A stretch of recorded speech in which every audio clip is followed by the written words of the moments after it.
Hello everybody, welcome to another Zero stream. It is another Monday evening and we are going to draw something. Duncan has come out, he has smelled the chicken baby food.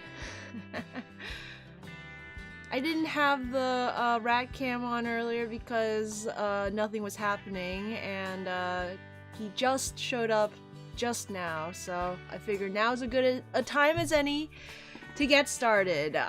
Didn't get the memos out until 7:30, and I like to give at least 5 minutes of time to give myself a little time to, you know, settle in and whatnot. I hope Domino comes out soon too, so Duncan doesn't eat all of the food. I have some of the fried rice that we had today, mashed up with some chicken baby food in that bowl. Hopefully they enjoy it.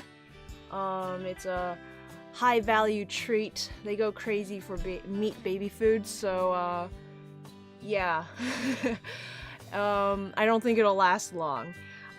You'll see my desktop isn't properly set. I don't know what it is about my setup, but because of the Cintiq, for some reason it always breaks the desktop whenever I turn on the computer.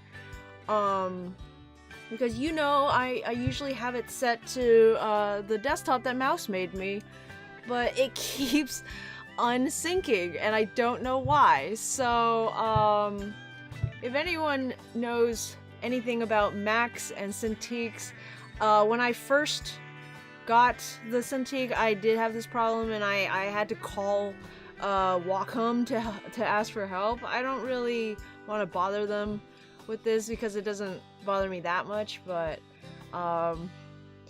this is just a little bit of a nuisance. We got the old desktop that I had made last year, the last thing I made in Photoshop, basically. Man, I miss this brush. It's just by itself, it's so nice. And then the other desktop that I made. Today we're gonna do something similar. We are not necessarily gonna make a desktop, you know, like this one I did with a lot of empty space on one side, just to kind of with the apps in mind, assuming that people would put stuff on the desktop, and I made it very pale so, you know, it doesn't stand out too much. This one as well has a lot of empty space on the top of the screen, so you can throw your desktop junk over there. You know, usually when you make a desktop, you have some space, you know, dedicated to putting stuff on it. It doesn't always act as a full illustration, if you will. So we're not going to necessarily make an image with that in mind, but if it can work as one, that'll be best. So I'll kind of think about it, but if it's too much trouble, I won't. But I will use the desktop's size. So let's make a file new, and desktop background. My iMac is 4096 pixels by 2304, and that aspect ratio can be resized down to whatever other desktops there are, I assume. So we're going to start with that size, and what we're going to do today is a Patreon request. So let me just check in with the chat real quick. Watcher Zigzagoon is here in the chat, and how was the funeral? How many Pokemon died because you were distracted? Too many to count, Watcher Zigzagoon. Too many to count.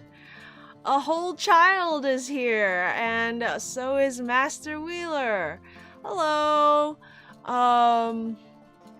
Oh, Oh, looks like the whole child has left.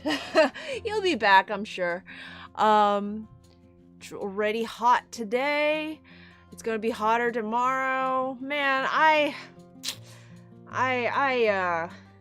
been so cold lately. I think it's because I live in the basement. It's been pretty warm outside. My sister went out for a run, and I think she came back like panting and huffing and puffing. So it is pretty warm out today for us as well, but I didn't go outside, and it's always so cold down in the dungeon.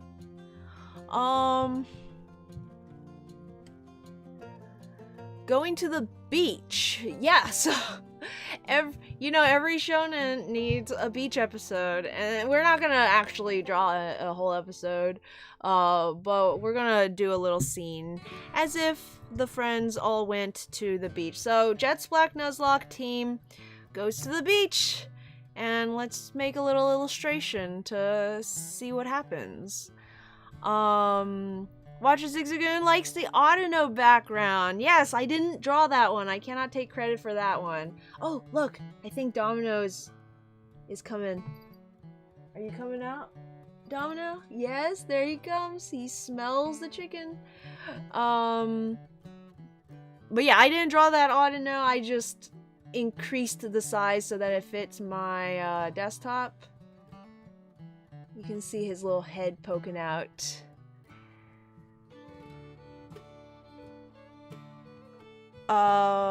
Anyway, if your image is the wrong size for your screen resolution, there's always room for apps. And if it's too big, there's always room to size down. When you size up, things tend to get really pixelated, really blurry, doesn't look very good. Sometimes it doesn't matter. If you're just using a funny image that you like, it's all good. Who cares if it's blurry? It's there to make you happy because you're looking at the silly thing. But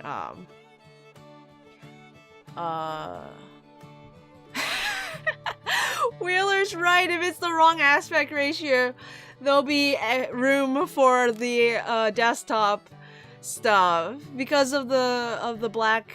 I keep my background color as black. But yeah. because of the extra space. You're right, you got me. And Rat Rascal is here. Might be quiet in chat, cause I'm nuzlocking while I watch. Ooh. As we learned yesterday, you better pay attention. But good luck with your nuzlock. Oh, he's sniffing around. Sniffing around. I just want to watch my rats. But no, we are here to draw. So, we're actually gonna do, let's see, what are we gonna do? We're going to do Rat Rascal's request on Patreon, which was, so Rat said, you know what's cute? Pokemon art!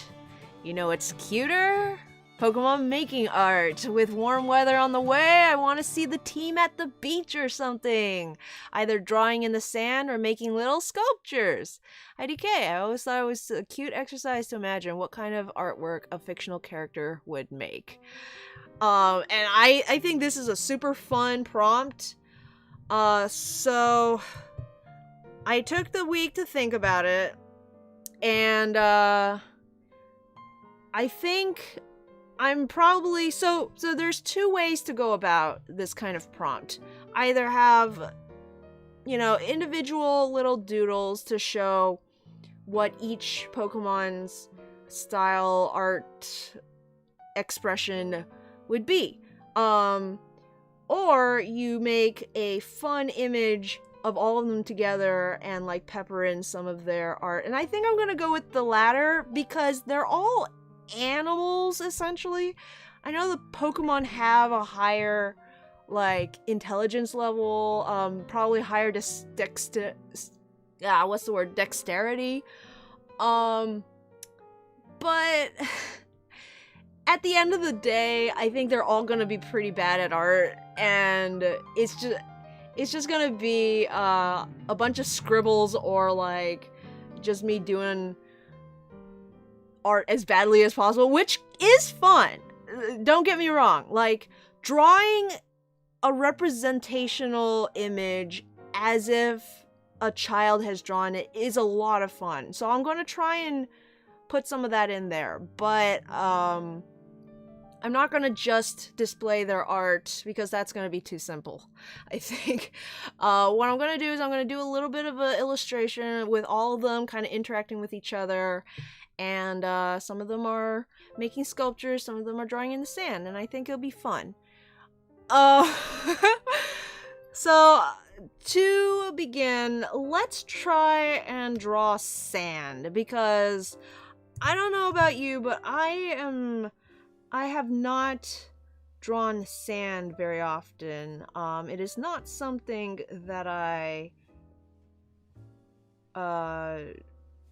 put much detail into. Usually it's for like a background thing. I'm trying to think. I don't think any part in the comic the characters have gone to like a beach, sandy kind of area. Not yet, at least. I don't know. Maybe I've forgotten. But that looks like a kind of a sand color. So I was poking around in my brushes, and I did notice I have, not on the brushes, but down in the effects. So I'm using Clip Studio Paint, Clip Studio Paint Pro specifically, if you guys don't know. And there are some texture brushes called Hatching and Sand Pattern. And I'm like, oh, sand, that's exactly what I want. So let me just grab a sand, and what you essentially are drawing with sand isn't the individual grains itself. You can let the brush take care of that. You're drawing in the shadows. With most things, you're drawing in the shadows. So I found this brush. It's called Sand Soft, and I'm gonna pick a darker color. Hello, Duncan. What you looking for? It's kind of green. Let's make it a little warmer. I like that. But you'll notice it's kind of speckly, as if you're dropping water on sand, which isn't exactly what we want for the whole thing. So let's go down to the brush settings. This one right here says gap. I think that will change. There we go. Yes, now it is continuous. There's not much pen pressure. But this should be good for now. Let's try and let's say maybe we have a bit there, and then like maybe it goes up and then back down over here. Let's see. I'm gonna lower the opacity. That's good.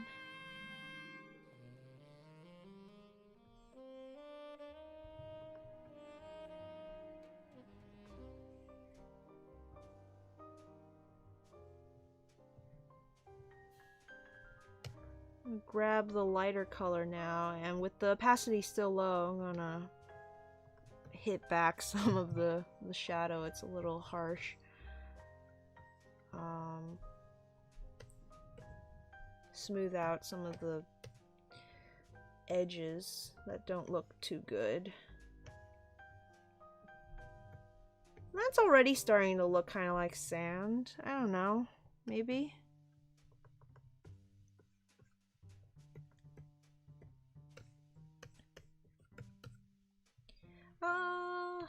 Maybe some lighter parts up here.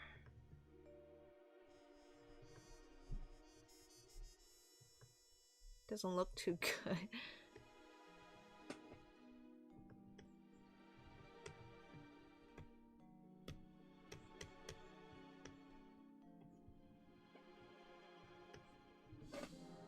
Yeah, that's a good base to start with.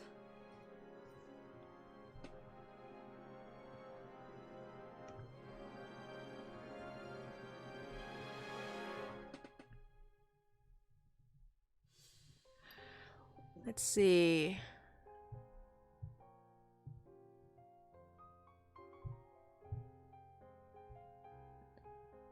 Rat was like, LMAO, I was hoping they'd be bad at art. It's so cute. Yeah, if you think about it, like, some of the most intelligent animals on Earth, like elephants and stuff, can paint, but their art is very abstract.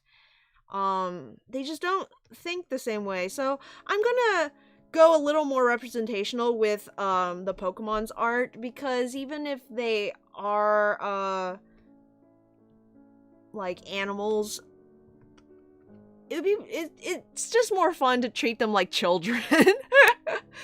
They kind of know how to represent things with symbols on a 2D surface, but they're bad at it. Hello, Virus, welcome to the stream. Wheeler says, I don't know about a beach, but the desert was sandy. Oh, you're right. Yes, we were in the desert. And it was like the easiest background to draw, because when you stare far into the distance, the heat will distort the image. So half the time I was just making gradients of yellow come up from the ground and gradients of blue coming down from the sky, and they kind of blur together in the middle, and that's your horizon, and nothing in between. You know, that was okay. We'll make this one feel more beachy by putting a lot of grass around. But yeah, good call. Not Clip Studio EX, because that's too off-brand. Yeah, what am I? Zero EX Studio? No, I'm Zero Pro Studio, so we have to use Clip Studio Paint Pro. Which is literally the only reason why I haven't upgraded, you guys. I am that, silly. Nice comics of your Pokemon Swish experience. Thank you, Virus. I just wanted to do a few, moments. It would be nice if I could find time to get more, out, but I would have to, like, revisit the streams, and I ain't got time for that. I ain't got time for that. I got actual comics to do. I got, Pokemon families, collabs to work on. If something strikes my inspiration, then, certainly I wouldn't be against making more, but... And you know, the 4-coma style, the like, manga-esque with the halftones, that was a lot of fun. I don't think I've worked with that very much. Okay, so what I'm gonna do is take this brush and I'm gonna duplicate it. So just drag it to the little icon. I'm gonna call this sand brush. Okay, and I'm gonna throw this into my brushes.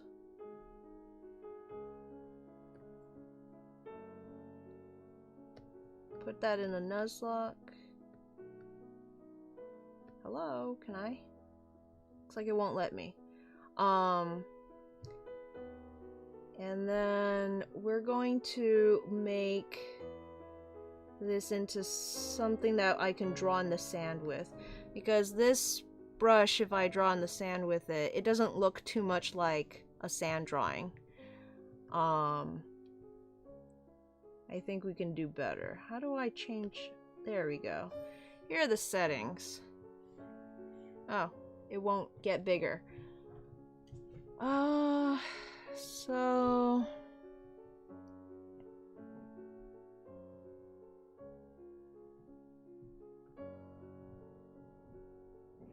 think first of all, I want it to get smaller when it gets to the ends, right? Like, you see how there's no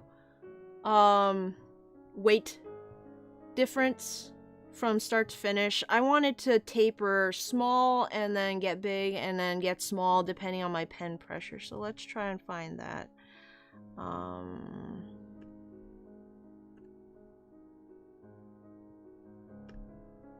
Oh, spray effect might be good.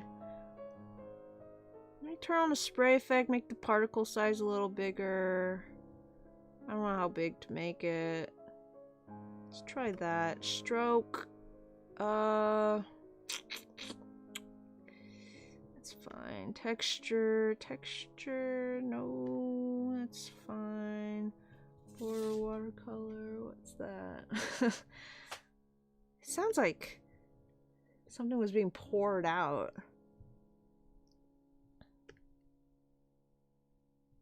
Starting and ending. If I play with this, nothing changes. Let's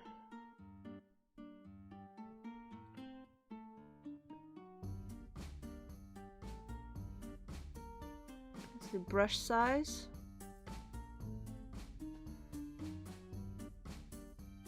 Okay, that's what I want, I think. Yeah. That's good. Maybe the end can be a little thicker, I don't know.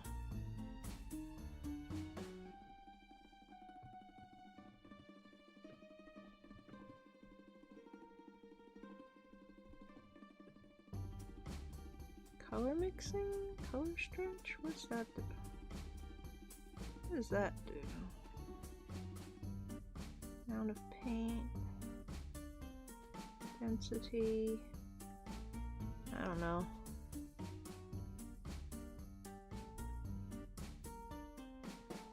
Let's try that.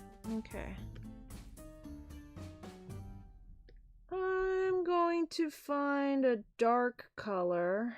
Because when you poke into the sand, it makes a shadow, right? That's how you see what's been drawn.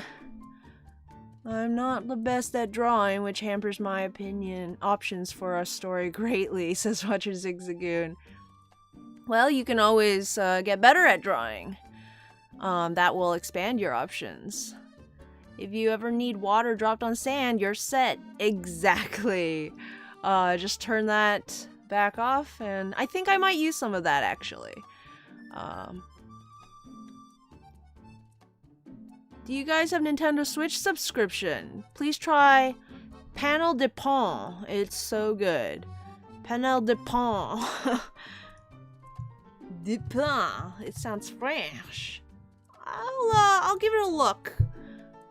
By the way, I've slain the Archdemon in Book of Demons. Good job, Zigzagoon. 1 book down, 6 more to come. Wow! It was reskinned with Yoshi characters as Tetris Attack in America. Oh, another Tetris game. I've never been much good at Tetris.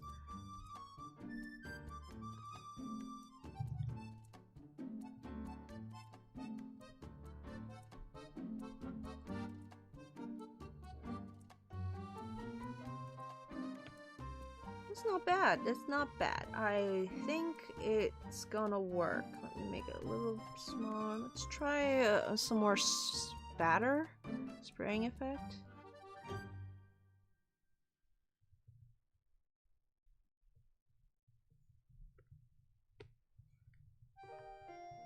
Maybe some more.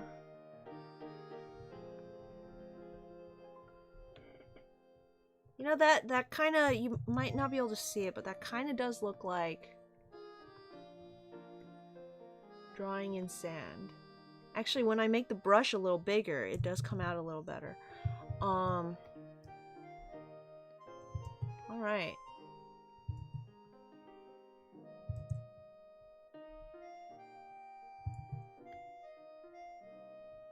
And I think with this, we're ready to go. So then all I have to do is make sure that I follow the curve of the sand, right?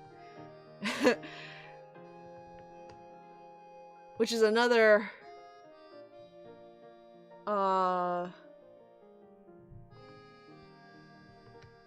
challenge entirely because the surface isn't flat. Truly recommend diving into that book, I mean game. It's got paper figurines, what's not to love? I'll check that out too then. Archive of Awesome. I don't play much games.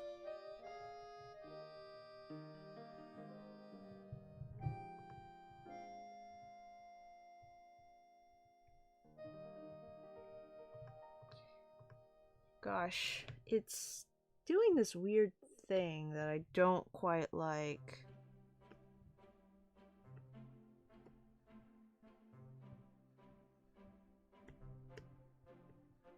Starting and ending. Let's make that a little less.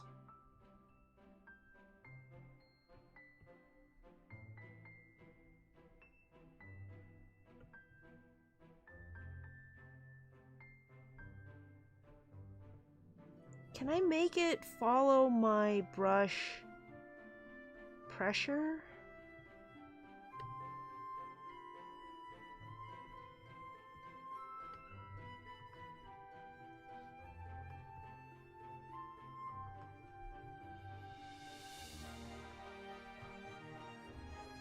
Okay, let's draw some of our friends here.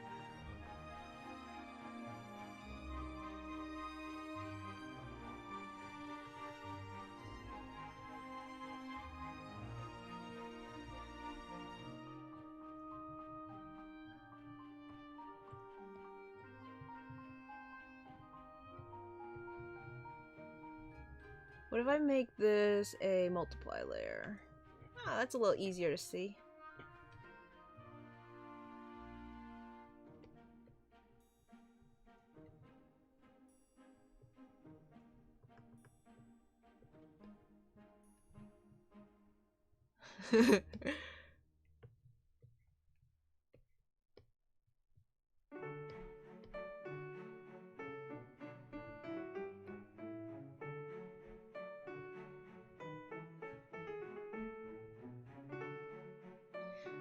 Who's that Pokemon?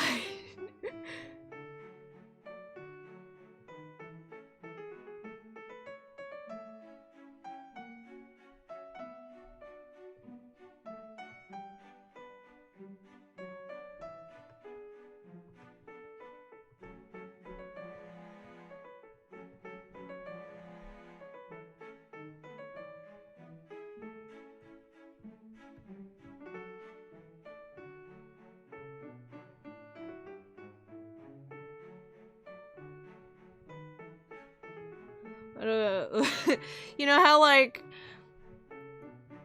what if, I just had a thought. What if this is Little Dog drawing it, okay? And what if because he's so small and Sir Francis is so big that he just sees his nose, like, way up high? Like, he always sees his nose like that.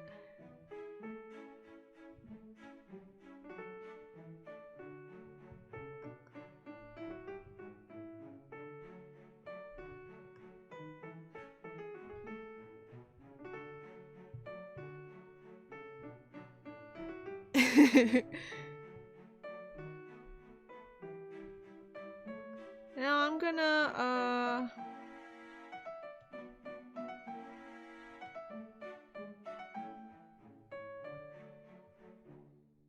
put his hands on one side. Maybe he's, like, thinking. And then fire on the neck. And then, I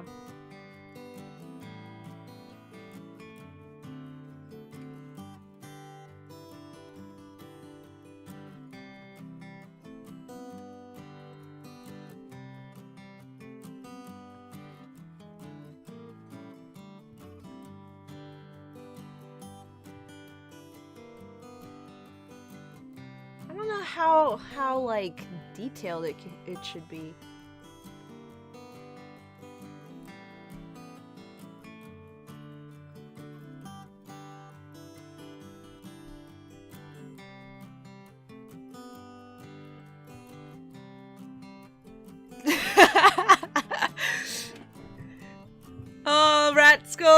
already losing their mind. And that's Francis. Yep. Let me put his tail in. This Sir Francis is one of those drawings where he's like I don't have 3 feet, and Little Dog's like, no, that one's your tail.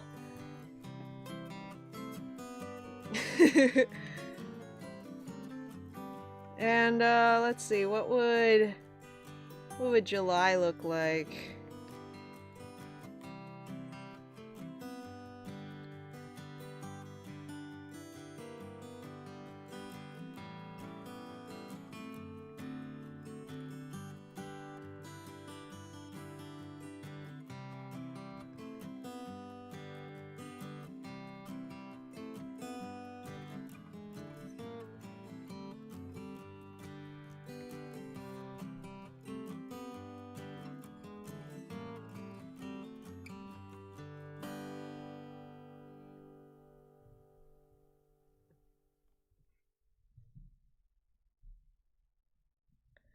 Okay, and it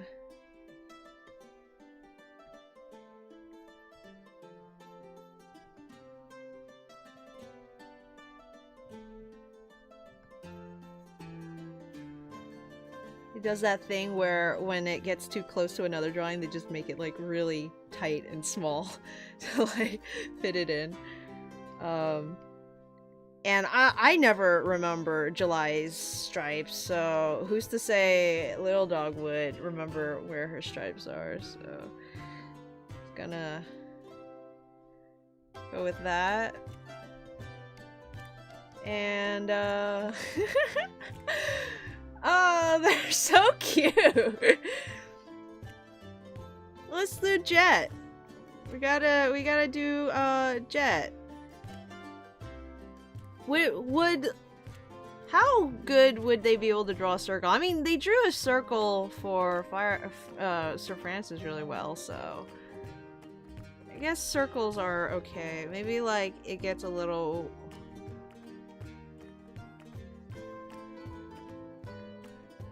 I'm gonna draw a circle with my left hand. There we go.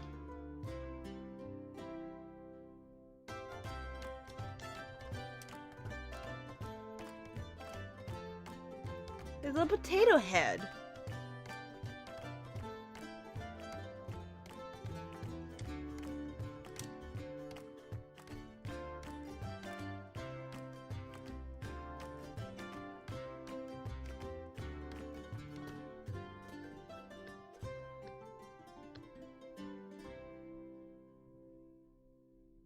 And then the hair would be right on the top, because that's where he would see the hair.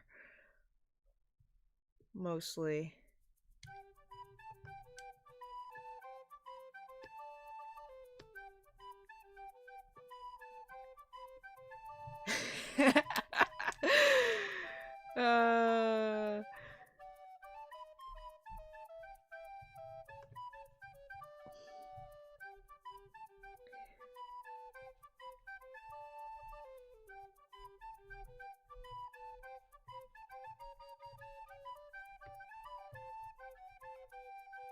And then just a perfect drawing of himself. Perfect rendition.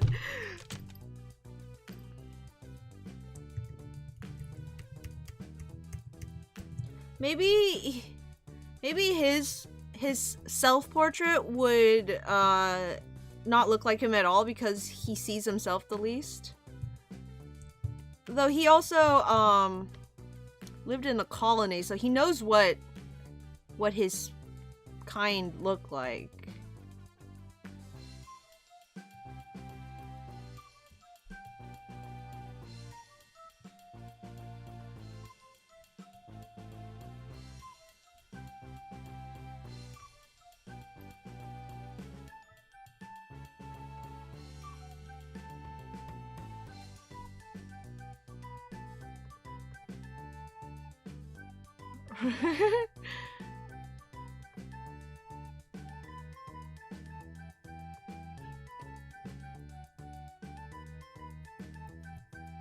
Okay,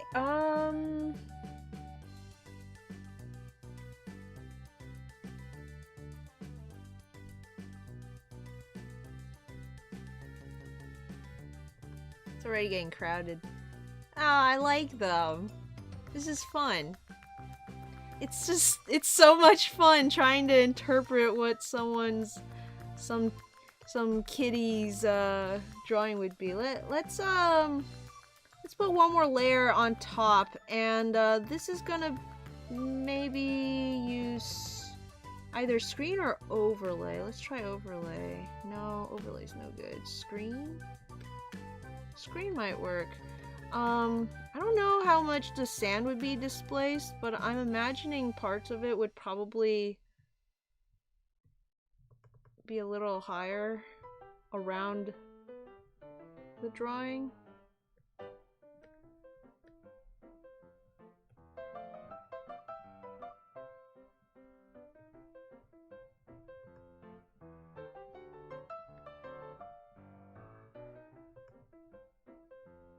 Wow, I really like this brush. This brush worked out a lot better than I was thinking. I'm like, I was practicing earlier with the other brush. The one I did the background with. And I'm like, this isn't working for drawing. Gonna have to make a new one.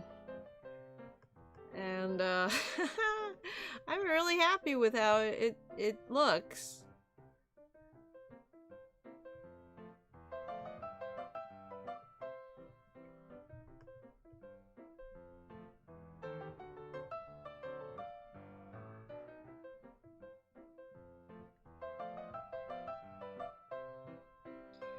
So if anyone's been playing Animal Crossing, you know there's the ability to make patterns that you can then put on the ground. And the patterns can have transparency. So what people have done is do little stick drawings on a transparent background and then put them on the sand on their beach. And it comes out looking like someone took a stick and drew a little thing on the sand, and it's so cute.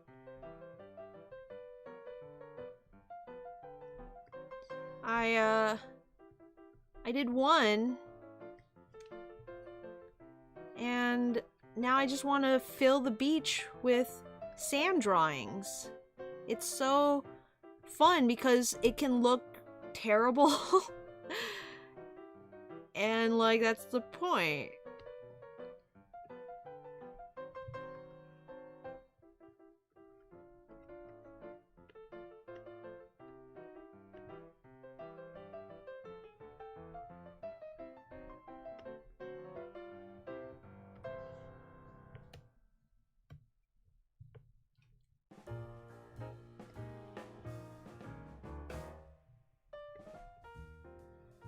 Might have gone a little overboard.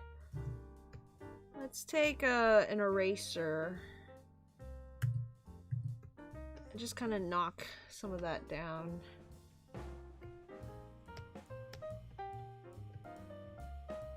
Especially in the shadows.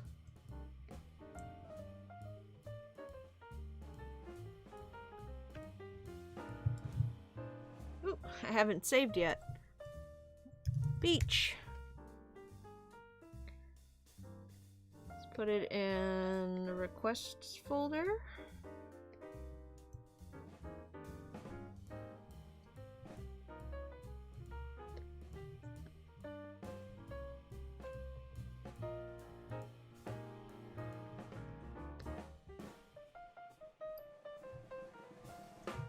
Let's see if I can freehand little dog. Nope. It's gonna be an interesting angle.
drawing a character from like way up top, like you're kind of over their head, isn't something I'm used to.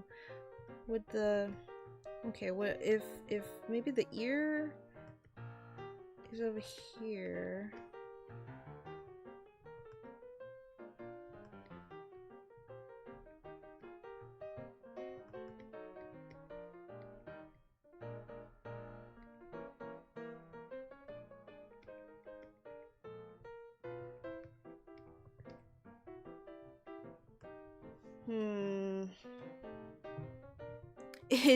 Especially with Little Dog, because his head is so bulbous.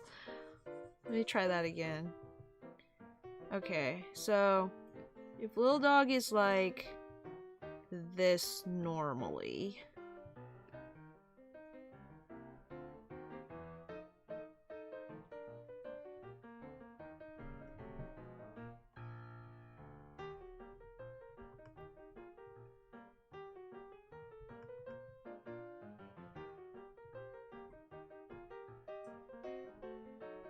Okay.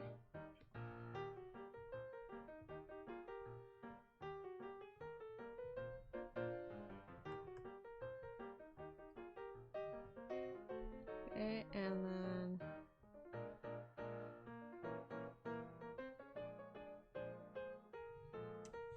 then... But he would be looking up.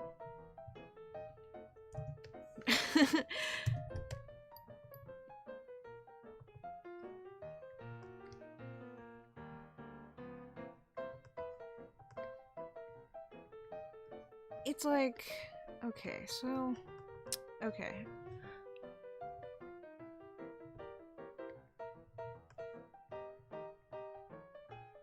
Somehow, drawing just normal Little Dog is posing the most challenge. And this isn't even the actual image. I'm just warming up.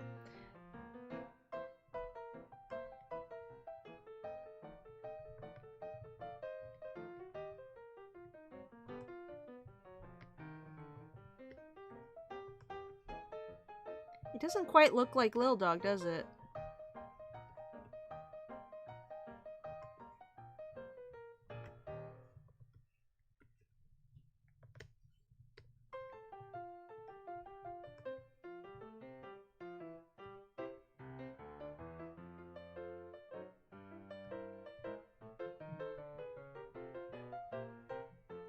Doesn't quite look like Lil Dog, just...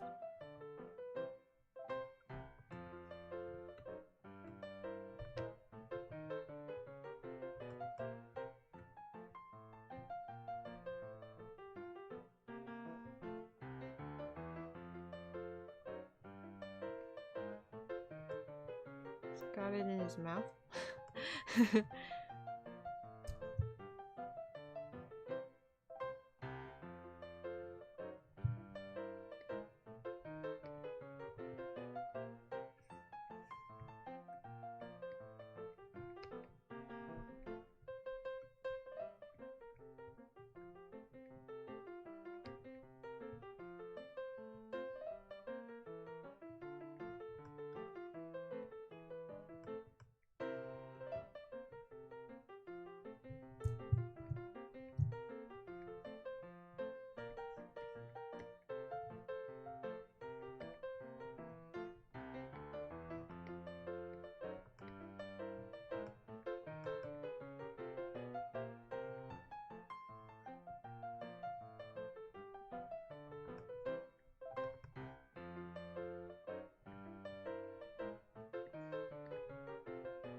It's looking a little creepy. Da, da, da, da.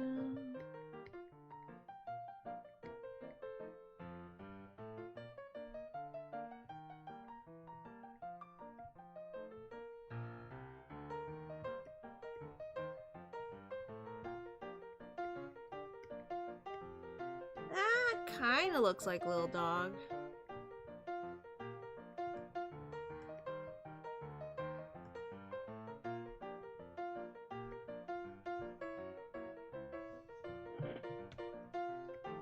It doesn't quite look like he's being seen from the top. Let's see.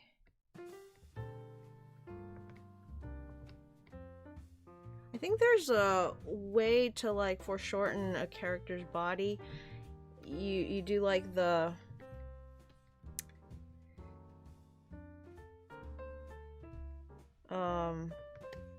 you know, the vanishing points and stuff. So like, let's say if the character's standing on a grid like this, and then the vanishing points go up, their head would be that big, their body would be like that, and then their feet like this.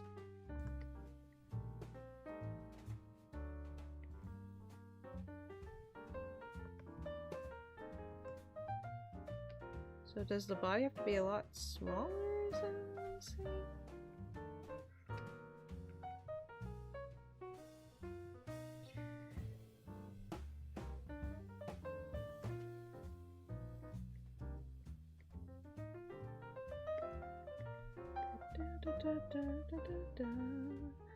Kind of like that.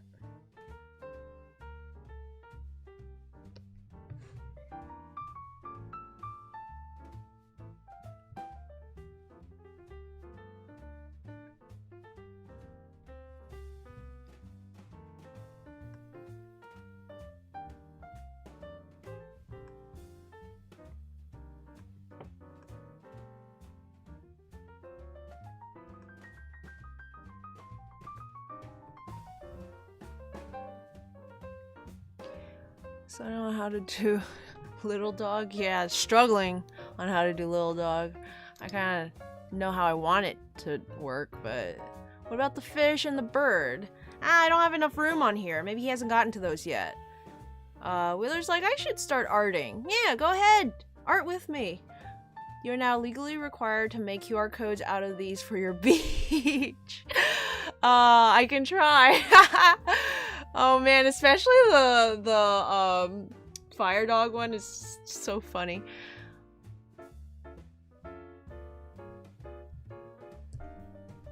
So challenging yet so worthwhile. Yep. Gotta get that foreshortening right.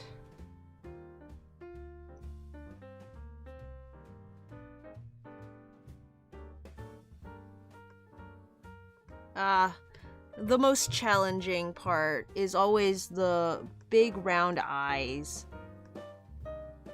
Why do I have this style?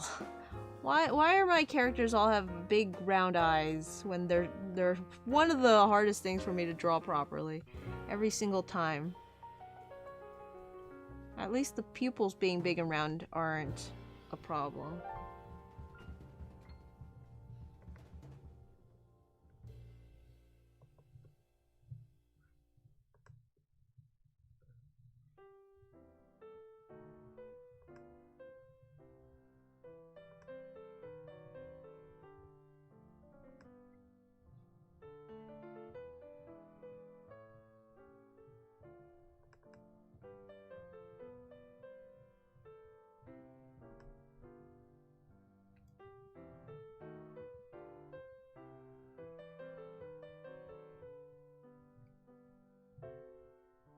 You know, but that's a good idea, actually. I could put some QR codes on my Patreon.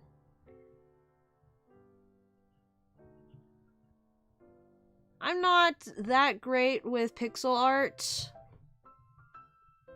but I do like playing around with it. And, let's see. So far, I've made a papaya, because our town is called Papaya. I've made a boardwalk, like a wood texture for a boardwalk, because they won't let you put, I don't know what to call it, the default textures. Yeah, I've been using those all over town, because they're actually, they pretty much cover the whole gambit. I don't really find the need to get a different pattern. for like bricks and stuff, since I don't need anything fancy. But unfortunately, they won't let us put any of those on the beach. They will let us use custom patterns on the beach though. So I made myself a simple wood. And there's a website online that lets you upload an image, and then it like does its best to approximate a pixel rendition of it. And sometimes it's really bad, but it lets you edit it before you export it. So I made a version of my poster for Jet's Black Nuzlocke, the one where Jet is like in the middle saluting and her Pokemon are around.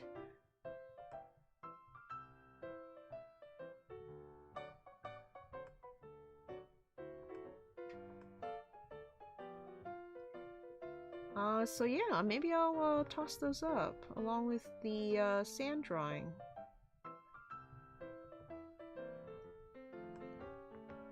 Like, okay, so Little Dog's cheek is poked way too far out.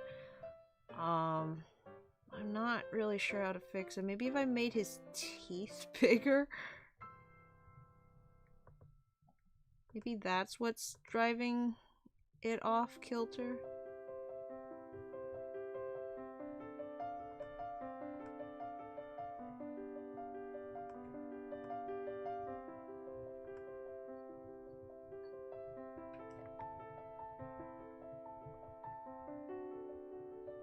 Recently, I've found drawing a little difficult. I think I moved my tablet somehow, and it's my wrist isn't like resting on the table like it's supposed to.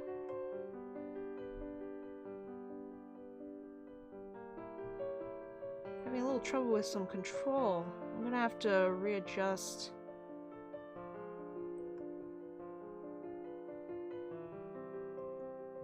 I got this tube thing. It's like a plastic tube thingamajig that you're supposed to put around your wires. Its purpose is to protect them from whatever. I'm not sure what like the intended purpose was, but I got it so that my rats can be on the desk and not chew through my expensive, you know, stuff.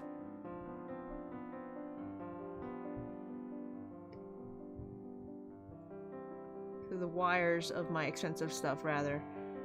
And I went to try and install them, and the wires are just so messy. There is...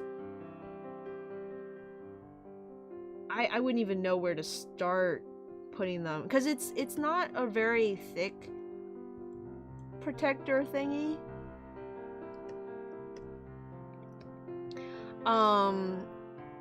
It's like a plastic tube just about thick enough, like how do I say, like if you have an aquarium and you were to siphon out water, it's probably like 3 of those thick.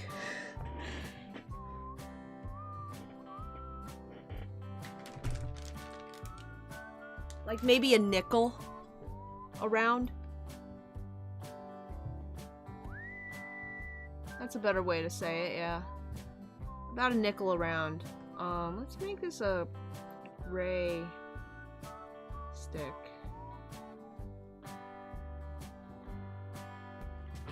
Some kind of driftwood.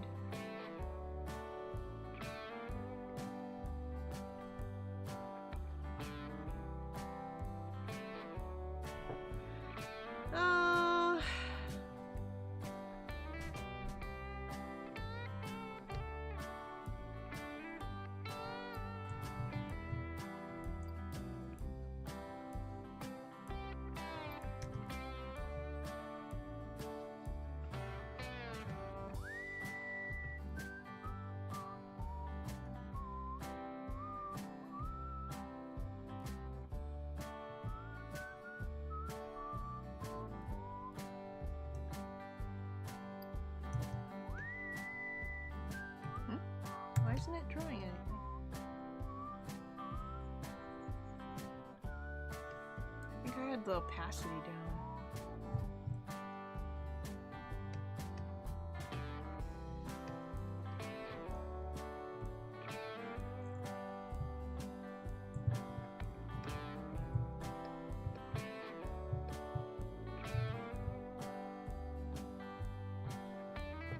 I'm just constantly on the lookout for ways to protect my wires, because I always hear of people who have their ratties on their table and let them run around their desk, and I'm just like, how do you do that without being in constant fear? Or maybe, do you live in constant fear?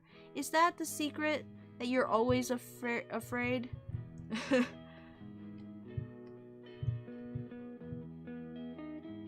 That's the secret, Cap. I'm always afraid.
The rats have started chewing on wires, though.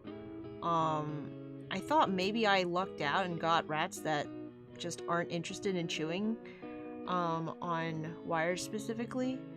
But no, the other day I was sitting in the playpen and one of them started nibbling on my phone. I think they like the feel of the rubber. It's like a different texture.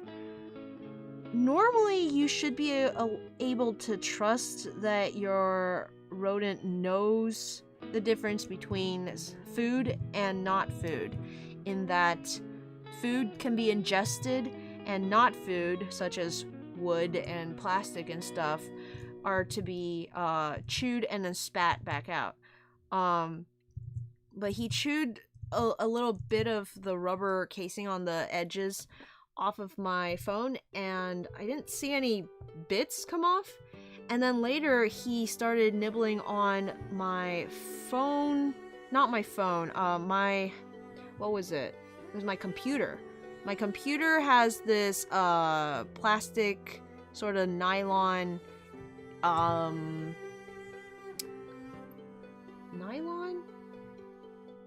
kind of rubbery case on the keyboard,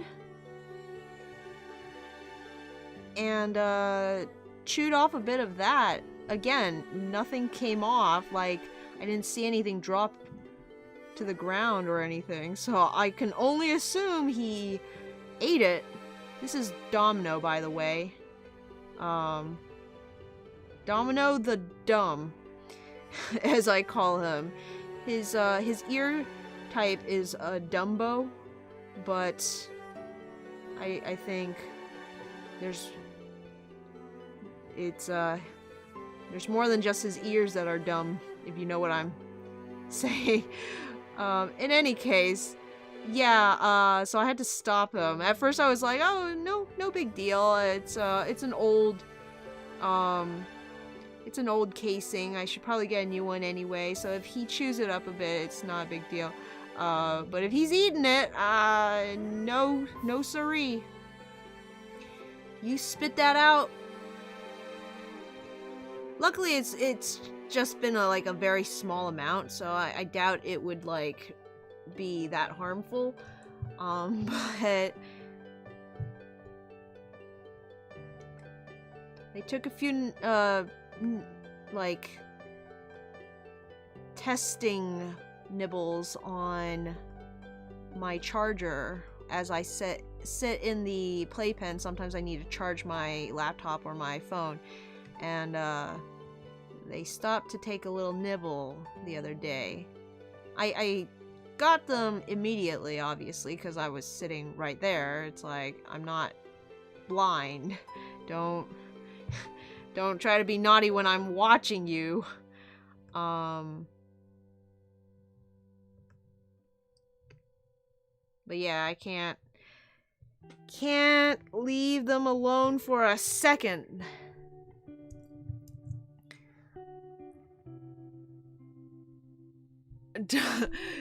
Domino? Dumbo? More like Dumbino. Am I right? Says Wheeler.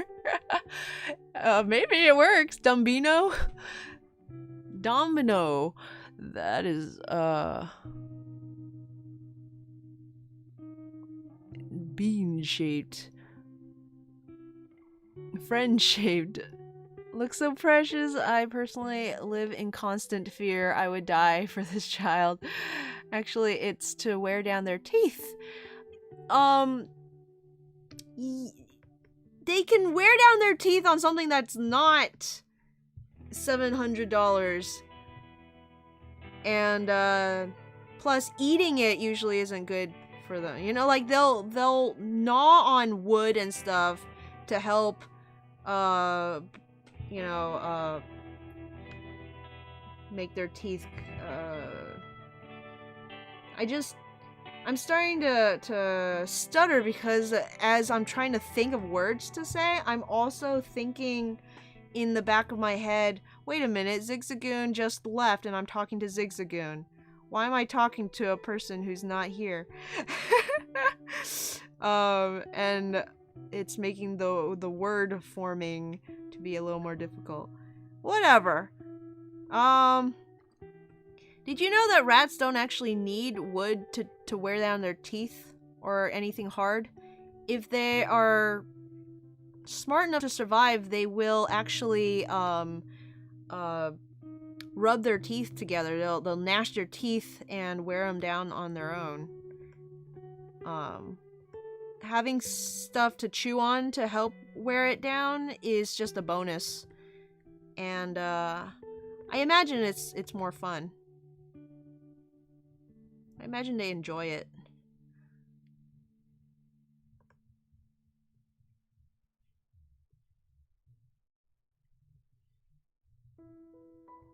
I don't know why I'm spending so much time on this. I think I just really like it, so I want it to come out as a finished thing. But there was something else I wanted to do today.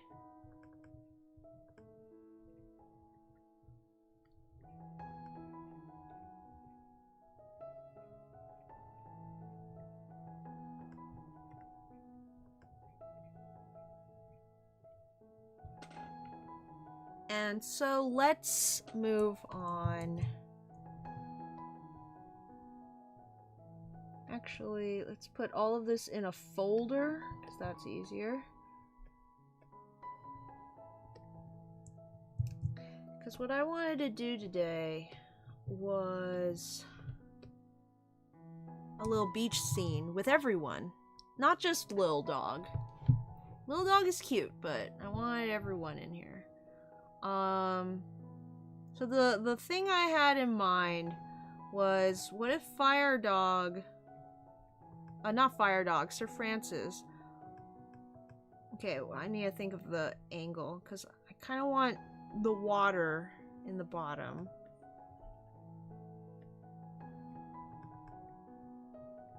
You know, Sir Francis is such a chunky boy. I just want to see him, like, sitting just square in the sand. I feel like he would sink down almost a little bit, you know? Create a bit of a divot.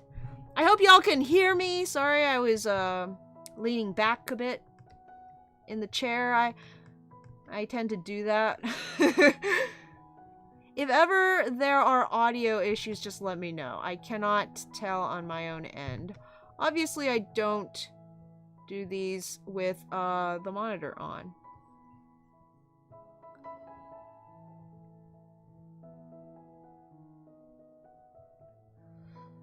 Remember in Lilo and Stitch when he's like sitting in the sand? That's what I'm kind of imagining. Just like sand sort of cushioning around. Maybe piled up a little. No, we were in the desert, but nobody took the time to sit down and just play in the sand. So like, I'm thinking if he like was building a little sand sculpture, but then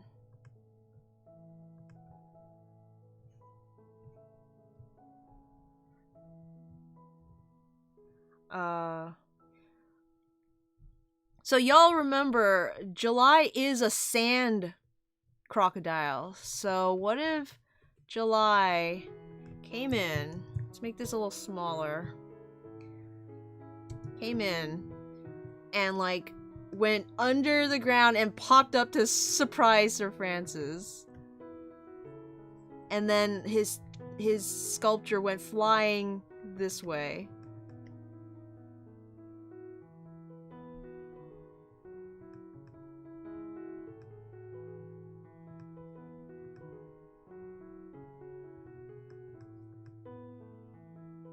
Maybe this is the wrong angle. Oh dear.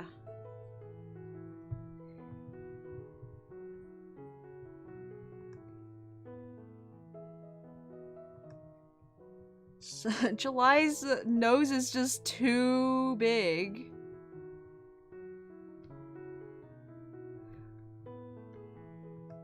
Big problem with July's head is I cannot draw it from the side. It's just so hard to visualize how it's supposed to look with the way the eye holes are. Eye holes? Goggles? Boo!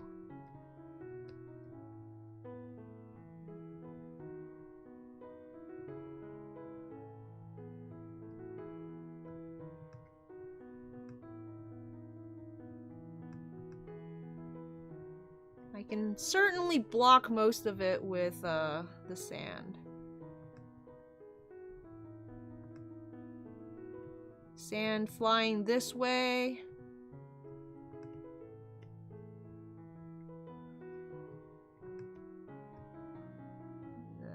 Integrity falling apart over here.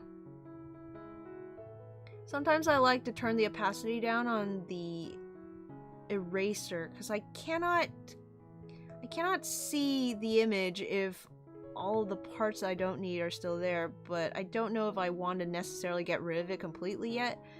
Having the eraser down to like 80% opacity gives it almost like a pencil eraser quality, as if you're drawing so when you're drawing traditionally, right, you like need to erase a bit but you can still see the residue, and then if you erase a little more you get more of it gone. So I can fully erase if I want just by doing a second pass, but it gives me a bit of a leeway. Hi Mouse! Welcome to the stream! I'm so glad you made it before the end.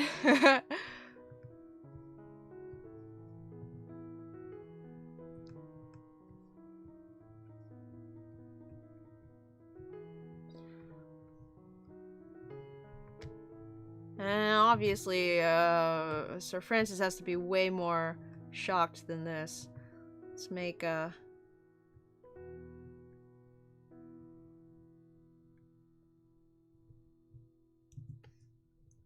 Let's bring his head back.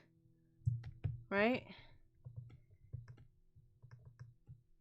Maybe some of that neck fat is like scrunched up back there and his leaning back a little.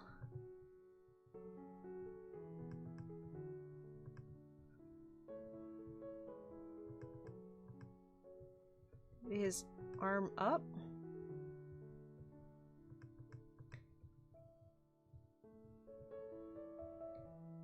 I don't know about you guys, but oftentimes composition informs acting for me. I don't know. I come in with an idea of what the character's going to be doing, but if it doesn't look good, I change it. I wanted his arms to be like that, but that's going to be hidden by July's mouth, so gonna make him swing his arm up instead.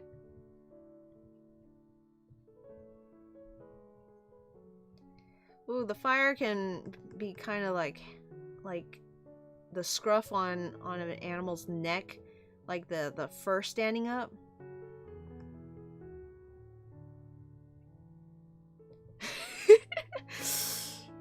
Like a cat.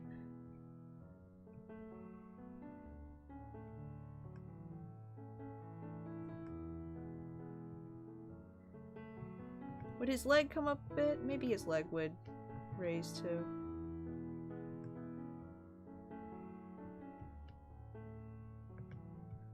It's getting a little crowded with so much stuff going on.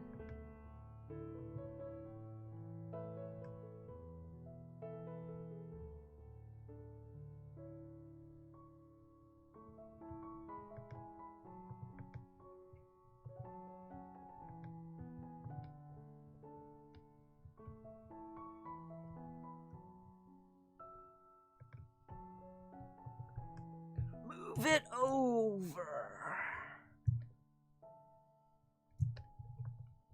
There, that works a little better.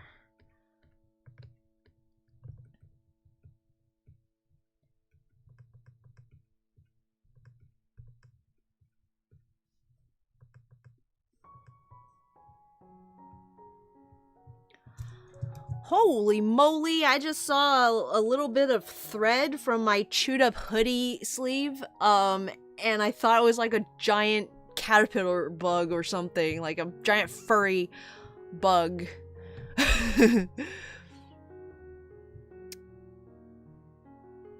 I heard that some animals have teeth that grow too long and impair their survival if left untreated. That is rodents, yes. If your rat's teeth grow way too long, then you have to take them to the vet and they can trim them. But sometimes if you have a bad vet, it'll not ever grow right after that. I've heard some horror stories about people taking their rats to the vet and getting them trimmed, and then it's like they have to constantly go back, almost like cutting nails, and ridiculous. I hope the boys are gnawing their teeth properly. I can hear Domino crunching his jaws together constantly, but who knows? Everyone's on Twitch.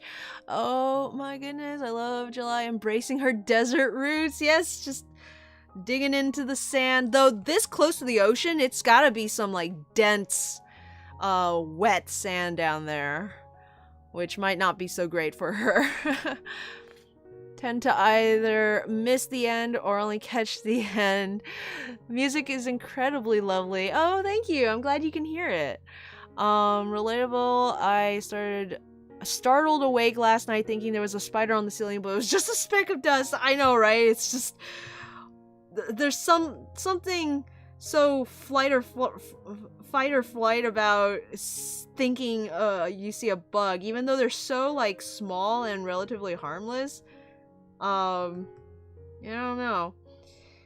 I took the boys outside onto the deck today to get some sun, and the whole time the birds are singing, and I'm just like hovering over them like a frightened mother, just hoping nothing swoops down to like carry them off. I think it was their first time outside for longer than like a few seconds, I have taken Domino onto the deck like once so that he can check it out. Because Domino's a great shoulder rat. Duncan, not so much. Domino, you put him on your shoulder and take him somewhere new, and he's pretty content to just sit on your shoulder and you know, look around. But Duncan, as soon as he thinks you're not paying attention, he'll start clambering down your body. Like, he just scales down your upright standing body and can't take him anywhere. Okay, I'm gonna get rid of her tail because that's gonna block. I'm gonna put Fire Dog here.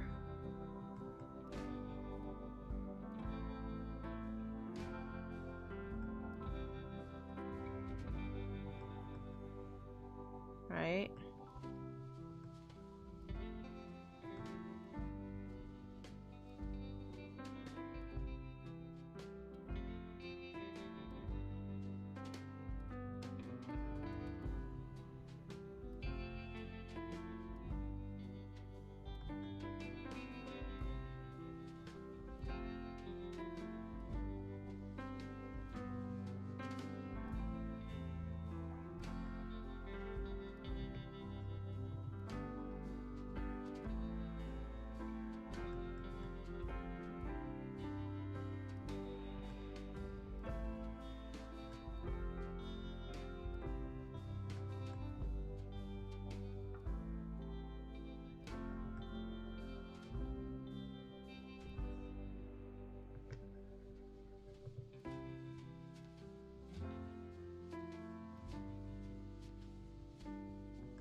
What's he so shocked about? Well, Little Dog is right here drawing in the sand, and he's gonna get crushed by Fire Dog's sand sculpture.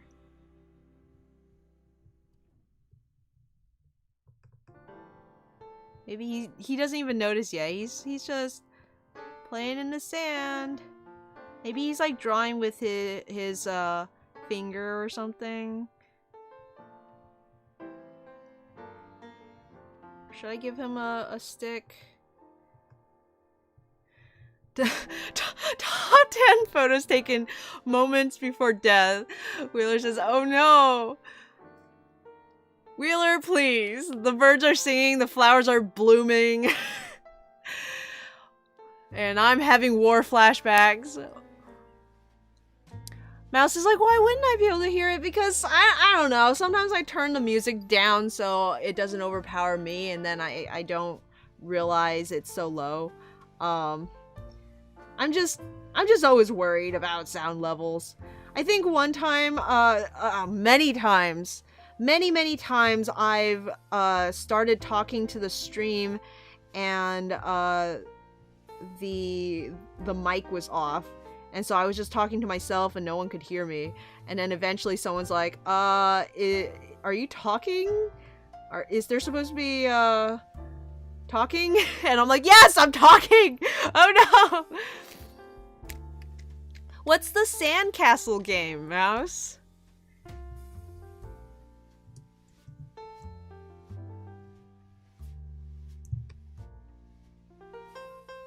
Is it where you build a sandcastle and then you make a moat and you try to protect it from the ocean?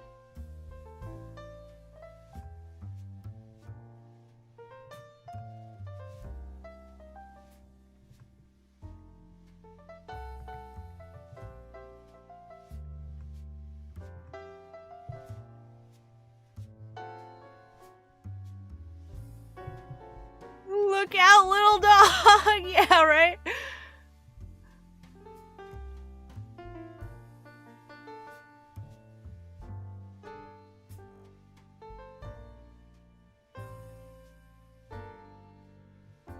July is behaving like her real world cousins, but in sand instead of water. Just like, blah! Usually multiple people play and it gets really crazy and fun. That's awesome. It's been so long since I've been to the beach. Do you guys like to go to the beach? What do you guys like to do at the beach? Man, I didn't have a very good time the last time I went to the beach. I remember my brother was the one that wanted to go. And it was like the year before. We didn't do anything in the summer. And then at the end of summer, he's like, man, we didn't do anything. And I'm like, let's go to the beach next summer. And I made him a promise. And so for the next summer, I did all the you know, like, planning and stuff. I booked a motel. I mean, look at me. I'm not gonna afford a hotel. And you know, I figure it would be a nice chill time just bumming it on the beach. And by then he had gotten addicted so bad to computer games that he just complained the whole time and didn't want to do anything. And I had invited my parents too, because, you know, like, they probably would have felt left out if I didn't invite them, so they, like, came along, and they weren't happy with the motel, because it was kind of really, not that great. I mean, I expected it to be not that great, and I can, you know, live with that, but, felt kind of bad because I don't think my parents got very good sleep. So yeah, I don't know. I like going to the beach. I like traveling, but not with a group unless someone else is in charge. You know, like, when someone else is in charge, I don't have to worry about if everyone's having a good time. But if I was the one that, like, planned the trip, then I'm just constantly worried about making sure everyone has a good time and, like, you know, paying for everything and what I did wrong and, you know, like, what I could have done instead and feeling bad about stuff. It's just so much. I'd rather just walk along the beach and enjoy the boardwalk. There's just something nice about not having to, you know, worry about anything, just walking along and enjoying the sound of the ocean. One thing I did do that was kind of fun was I brought my watercolors. So, I think one of the mornings I got up before everyone else and I went to the beach when the sun hadn't come up yet. And, as it was coming up, I painted the ocean. Because I had always wanted to do that. I see, people on YouTube do watercolor, of outdoor scenes all the time. They go outside, they, like, you know, draw the world, and it feels so cool watching them, makes me want to do it. It turns out the ocean is kinda just not that interesting to draw. I drew it twice and I was done. I wasn't interested. I just don't have the patience for plein air. It's the same when I went to like, on a hike. No, it wasn't a hike. It was a picnic. And I took out my watercolors to draw the forest, and it was just every tree seemed like the same. It also didn't help that I wasn't that good at it. I'm not saying I was bored because it was so easy. No, it was difficult.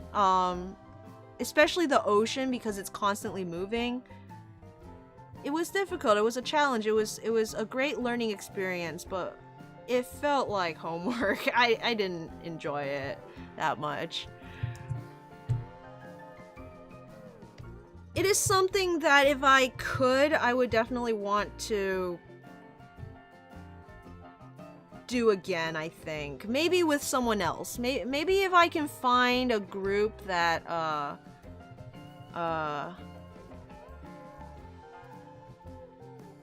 knows how to do it well and get some tips and, like, watch them do it and have them watch me do it and, like, do it together. Maybe that'll be more interesting, but, yeah, I don't know. Mouse says, mood. You don't like drawing landscapes either. It's just, it takes a special kind of personality. You gotta be the kind of artist that likes to do that stuff. I just liking people, liking the idea of doing that stuff. Oh, I have an idea, okay. What if, okay, so this is gonna be like a sculpture of Jet, and this is like a shell that's been jammed in, okay? Hopefully you can tell it's a shell.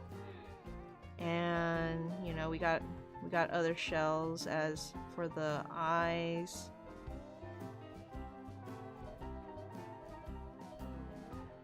And pebbles maybe for the mouth. And like a leaf for her hat badge thing. And then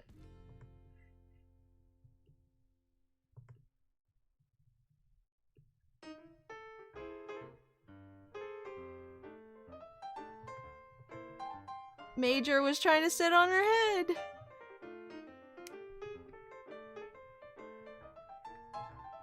But thanks to July, he's been knocked off. He's been knocked clean off.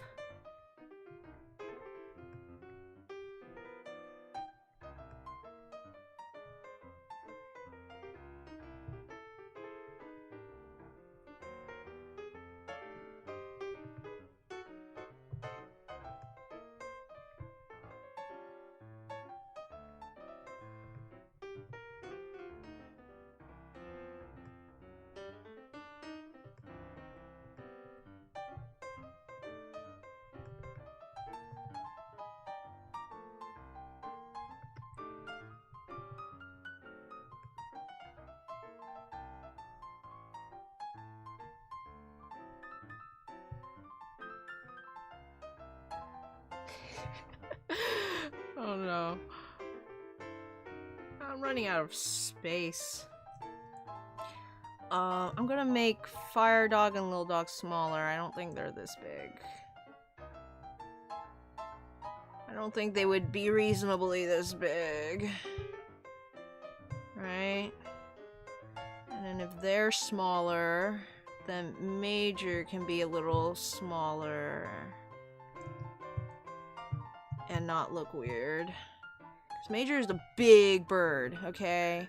He's like, if you think raptor, think like velociraptor. Nah, maybe not that big. Though I hear velociraptor actually weren't that big, so maybe? Was it the Euroraptor or something else? It started with the U that the Jurassic Park actually based theirs off of. I don't know. Butthole.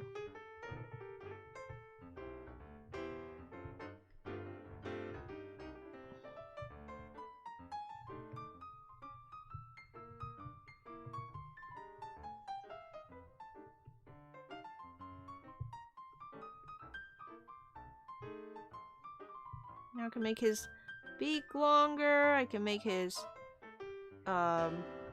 whatever these things are, his waddle,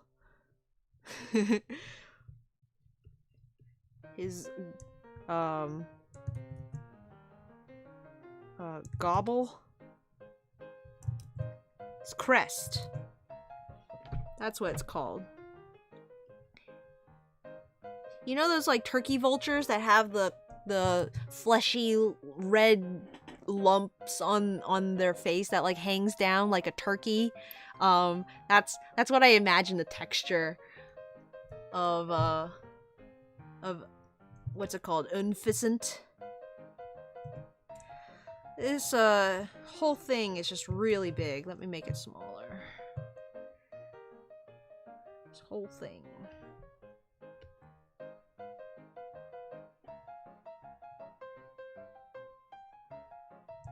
Or maybe everything needs to be a little smaller. Just bring that down. Feels a little crowded on the top. What is that? Top left. Feels a little crowded.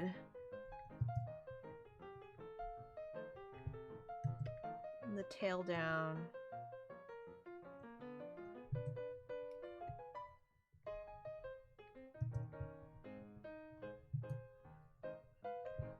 I want it to look like Fire Dog isn't...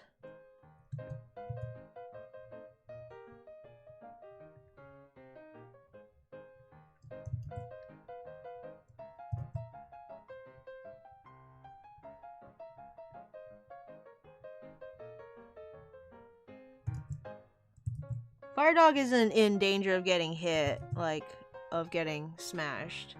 He's like, Little Dog is gonna get hit. Oh no! Not good! Move him a little.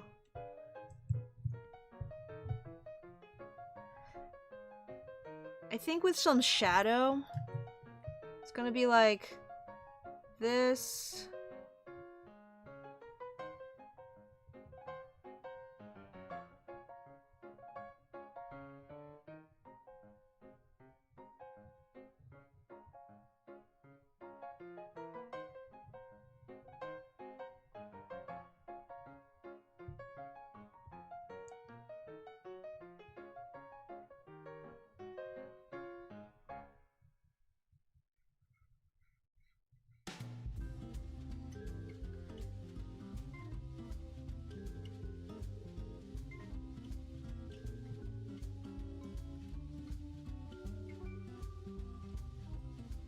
That.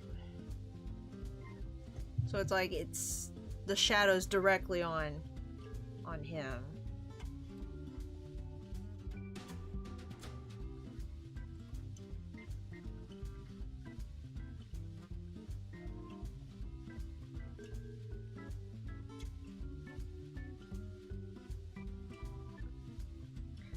Don't forget that means Sir Francis will be shadowed over here. July will be shadowed over there. This side, like that.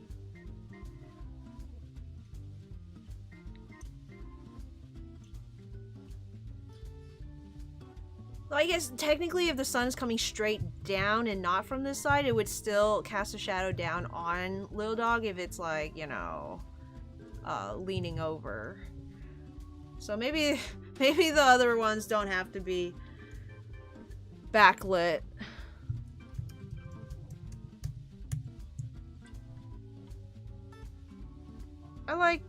I like it on July though because she's under the sand. So like this. Yeah. I think that's good.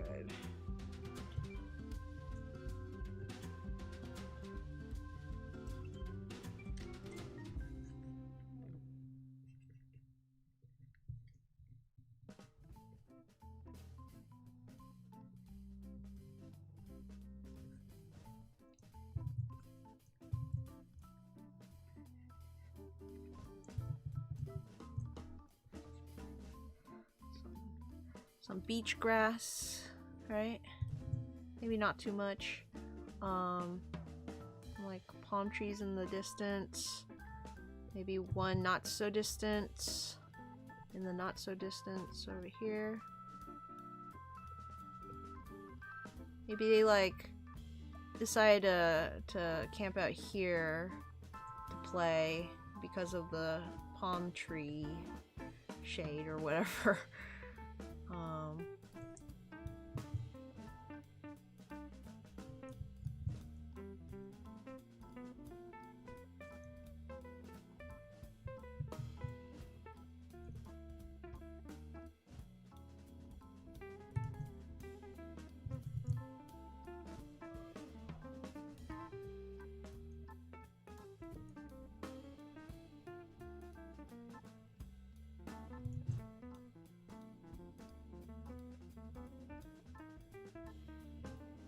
Some people up on the hill.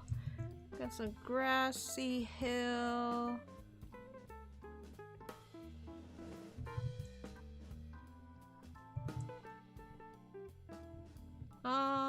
Yeah, okay.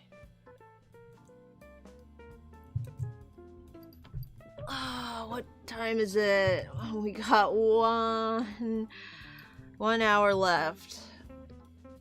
Let's see how much of this I can line, shall we? Let's catch up on the chat.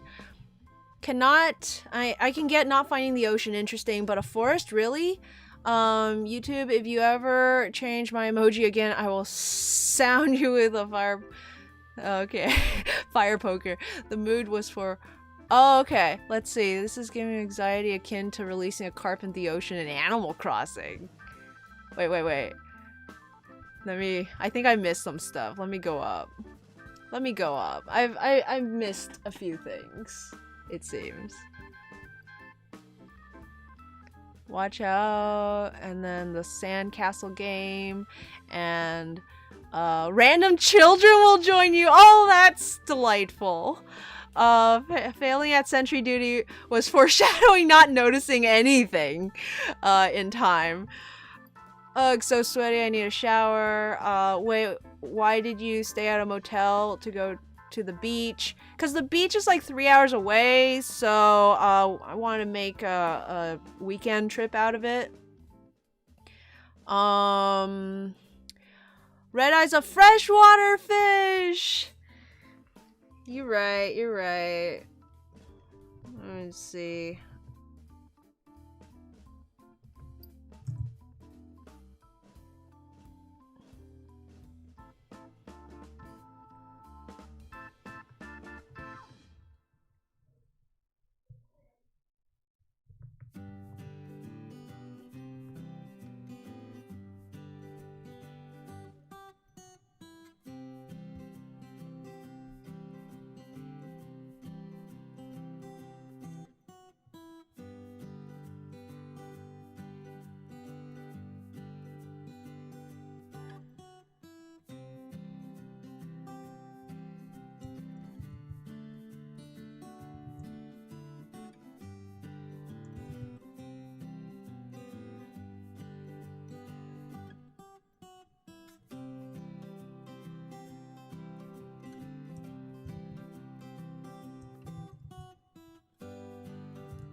Sand drawings.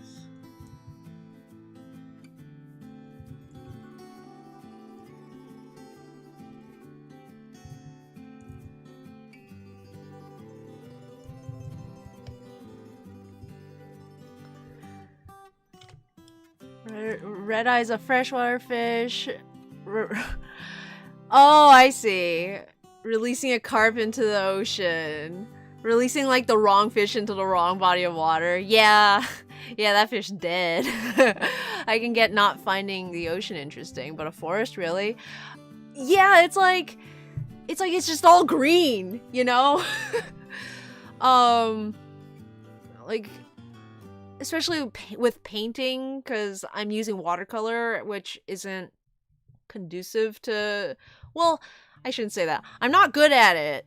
So I can't get very good, you know, detail in the wood, and the leaves just kind of blend into one green. It's like the ocean and the forest aren't boring to look at, but it's too intricate. Like, there's so many small moving bits. With the ocean, it's like the water waves, the sun, the, you know, like...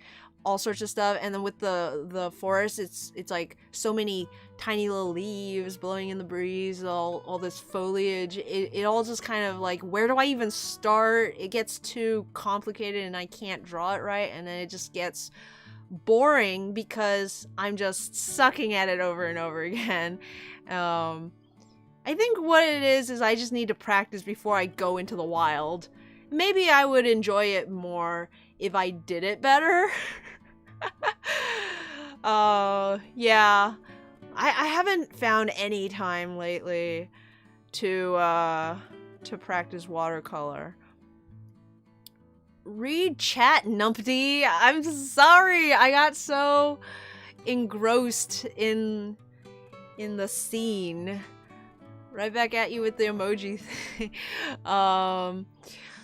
Alternative title, July ruins everything for everyone. Out of the shower and I see a bird and a fish. Also, why do I see a stunfisk fin? What? You're imagining it. You're really far back from the mic right now. Sorry. It's adventure time. Wait, no, that was my headphones. Hopefully I am at a good volume. Thought it was a piranha, huh? Red Eye, I mean, there isn't really a place in Unova where you can fish in the ocean, I don't think, so we just kind of assume it's a freshwater. It's okay, I'll fix it. Draw some crying instead of pushing. Anime swaps saltwater and freshwater Pokemon all the time. Yeah, with some Pokemon, especially in Kanto, where you don't really know what body of water you're in, I'm sure the Pokemon have adapted to, like, live in both, but Red-Eye, I think, is based on just a regular bass. And since I have yet to see it in saltwater in Unova, I cannot reasonably be sure that it, would survive in salt water. Okay. This is the worst sand jet sculpture I've ever seen.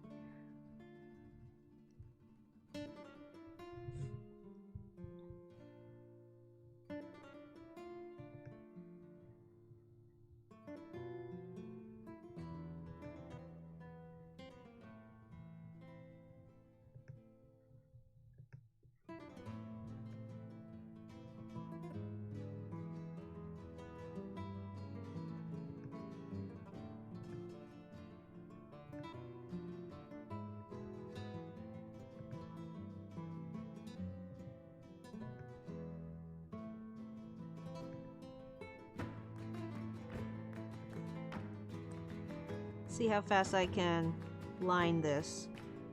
I'll try not to make it too complicated, too pretty, or anything. As long as the lines connect and are in the right place, I'll try to go with it.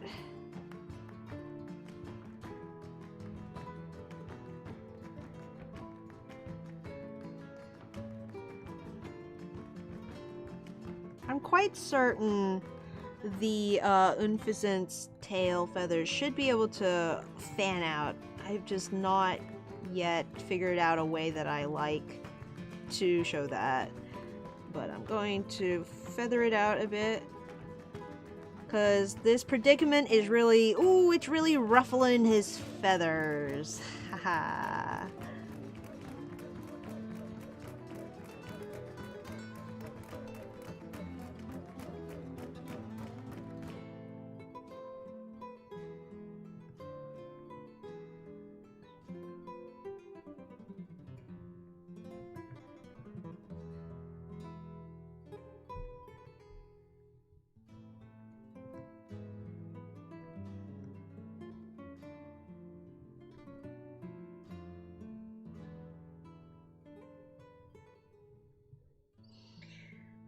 Okay, let's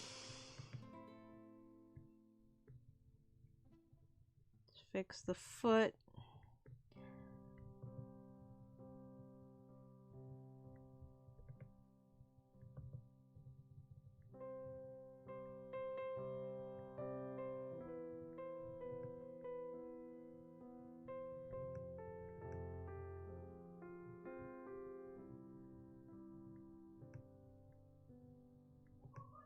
So I bought new joy sticks for our Joy-Cons. We have been suffering from Joy-Con drift for the past month, 2 months. It's been a while. It's been very bad. So went and bought joysticks. It's actually fairly simple to replace. Just looked up a tutorial on YouTube. Thank goodness for the School of YouTube. And it didn't fix it. Ha! So it's fixed it in the sense that the inputs now work, but when nothing is being touched, like when you leave it alone, the center is slightly off.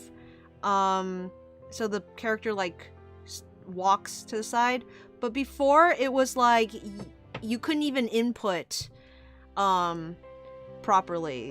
It wouldn't read your inputs. Like you would press up and it just wouldn't go. So at the very least it's working now. Since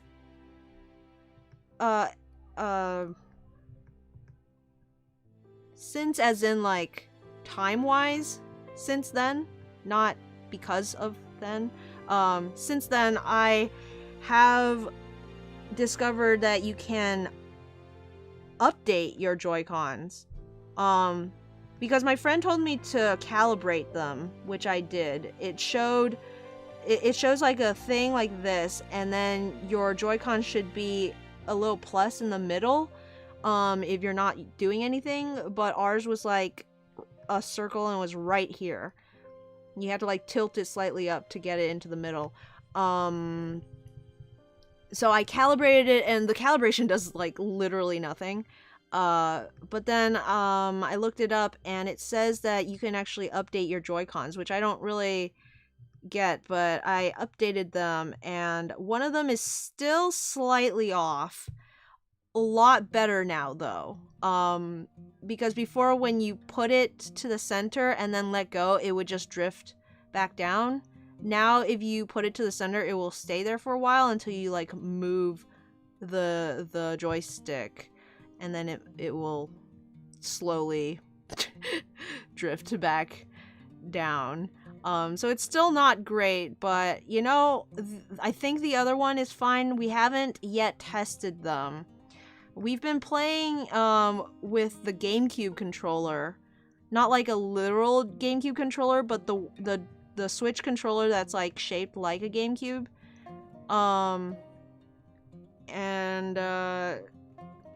So we only really use the joysticks when we play as a family. But I'm based on the calibration screen, I'm hoping the update fixed it. So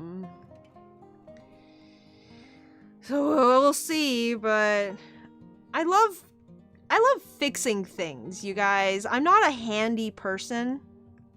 You know how some people are handy, like the sink breaks and they just fix it for you.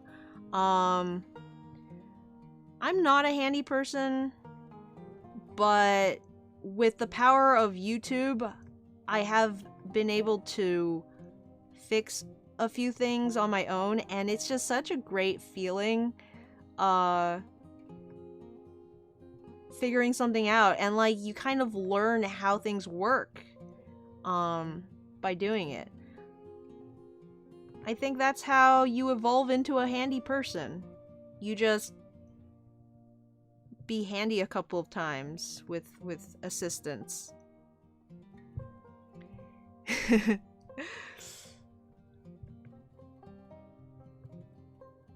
think what separates handy people from non-handy people is they've fixed a few things, so they have the experience, thus they also have the tools, because they've like gone and gotten the tools. And two, they remember. Because I don't know about you, but... Or maybe they don't let you know that they're looking it up. Maybe that's Maybe that's what I've been missing. Maybe there is no handy people. There's just people who are willing to like look up things and figure things out. And maybe I am a handy person. I don't know.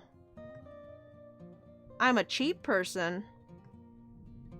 My dad used to say, you either know how to do a thing or you pay someone to do it for you, and I'd rather know how to do a thing if it's simple. The other day I finally figured out how to, I think I've mentioned this actually, but I finally figured out how to take the stopper out of the sink, and like my whole life I've been just trying to pull it out by sheer force, and it turns out there's a metal bar holding it in place behind the sink, like down and around where the not faucet, where the water pipe is. There's like a little screw, and it holds in this this metal thing, and it goes up into into the stopper, and it was holding it in, and that's why I couldn't force it out. Thank goodness it didn't break.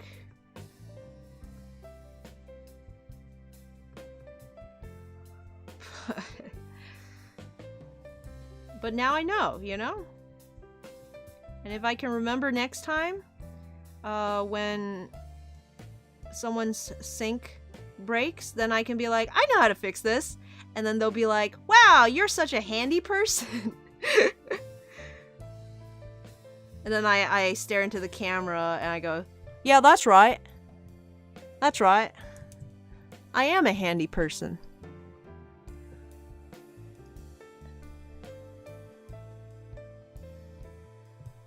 Wheeler's like casually updates Joy-Cons to see if it helps mine too. Yeah, update them and then calibrate them if it's still not good, or at least just check the calibrating screen, because it'll show you how it is. I don't think it would have helped my old Joy-Cons. Like, they were so bad. I'm pretty sure it was just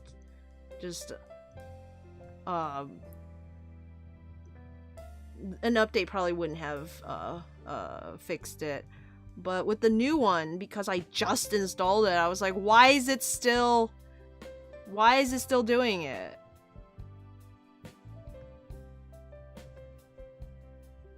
I think the same site that talked about the update also mentioned like canned air. Apparently sometimes it's like gunk getting stuck in between the sensors or whatever.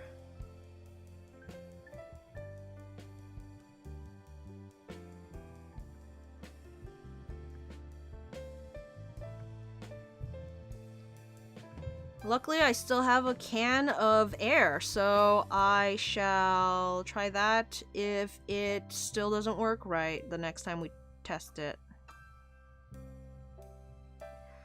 But there's nothing more frustrating than having a whole page for calibration, and you do the calibration and nothing changes.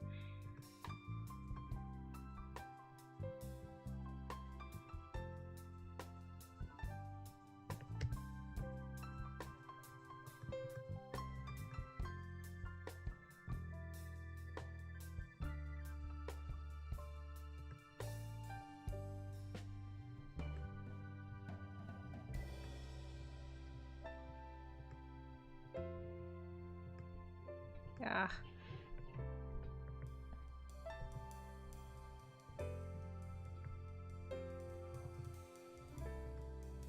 We're making good time, boys.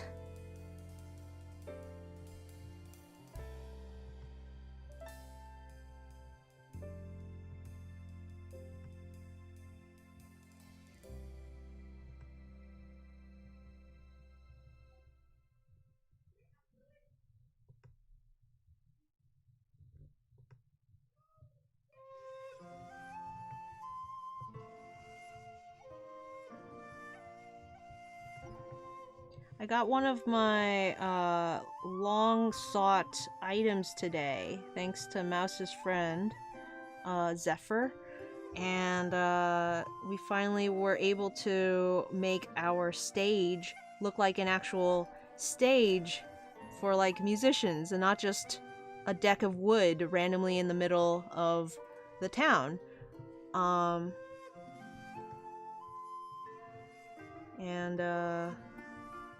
Now all we need is a bass guitar, which has been in the store.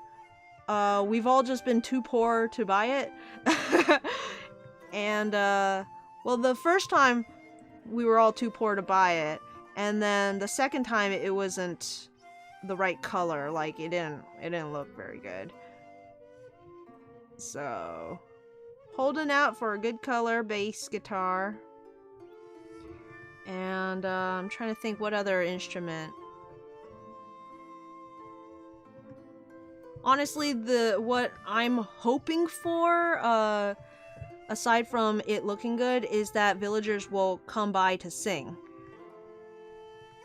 We don't have anything for a karaoke bar. We don't have the karaoke machine, or box sofas or anything, for that. So a rock stage seemed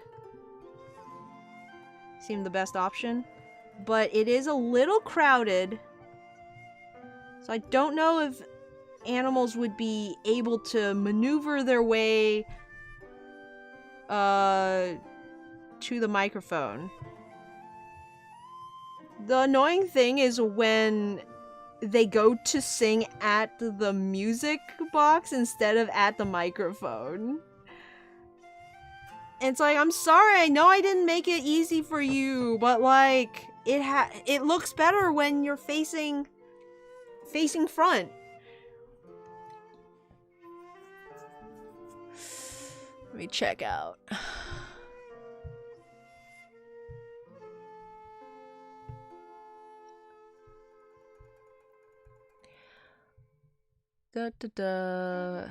Anime swaps. Oh, okay. We'll probably see when we get to the Adventures in Unova season of the anime. Now that you mention it, yeah, the one where they're sailing across islands outside of Unova. The benefit of a Switch Pro controller. Be right back, says Rat Rascal. Also, casually updates. Oh, okay, I got that one. Oh, you see the bird's butthole. It's the butthole. Red Eye is dead, and Salt killed him. You know when the murder victim writes in their own blood.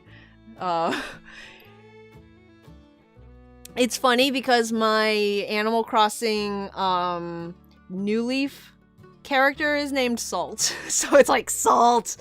I think it's more paying for the can. Just an agony. Oh, it worked! It worked! The pink one's still a little screwy. Aw, shucks. I'm glad it helped a little bit, though. Hey! I haven't played Animal Crossing over a week because of my comic. But at least you're working on comic! That's good. Want to see an Ace Attorney victim? He sure feels like one right now. I need to figure out how to make Red Eye be able to battle properly. It's gonna be really weird when I get to like a more serious battle and it's still just fish in a bowl. Fish in a bowl.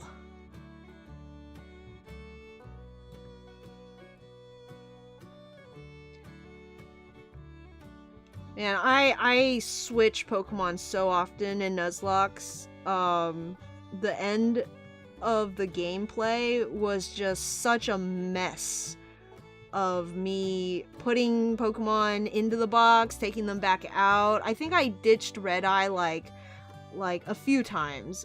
I tried to replace him with Sunny, and then I tried to replace him with King, which was my Palpitoad.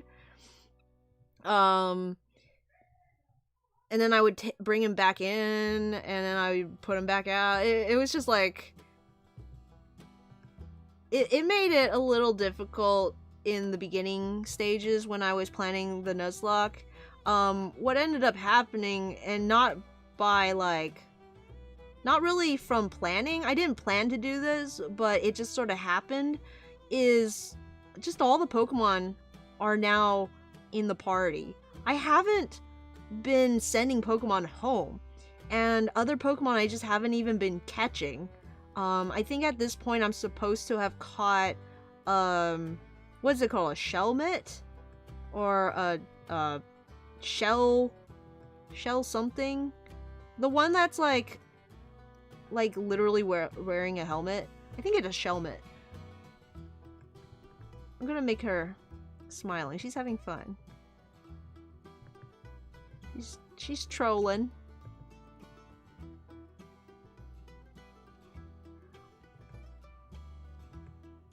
And I'm supposed to have caught King by now. I had this vision of him floating down the river on like a log, strumming a guitar and singing Boondocks by oh, what are they called? Little Big Town.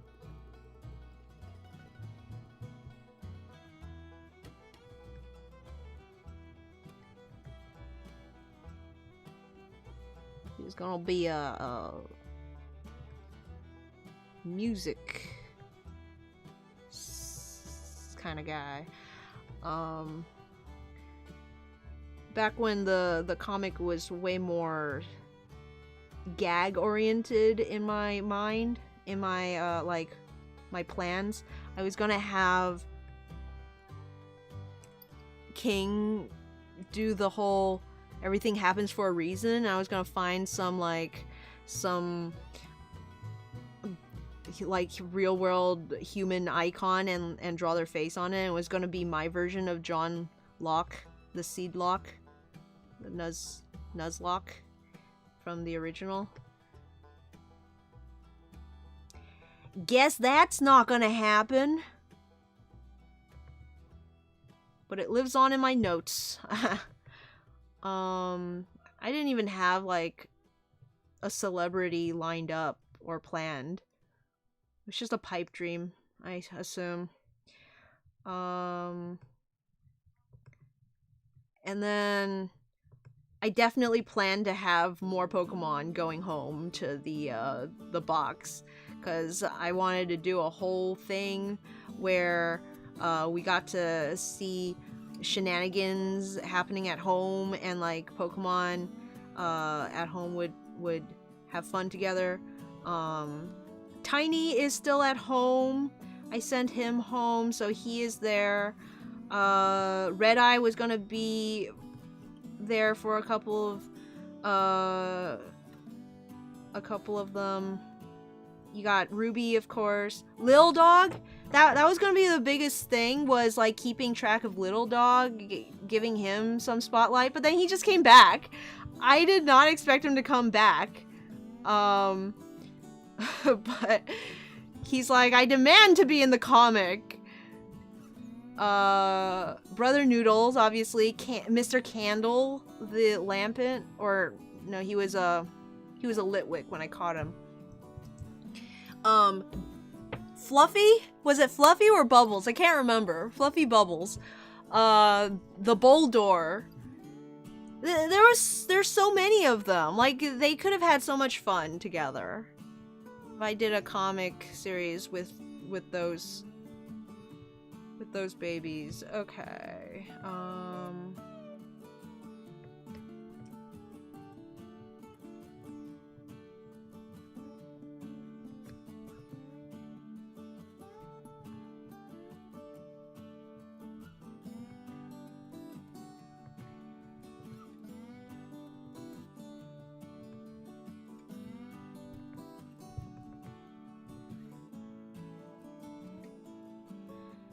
Okay.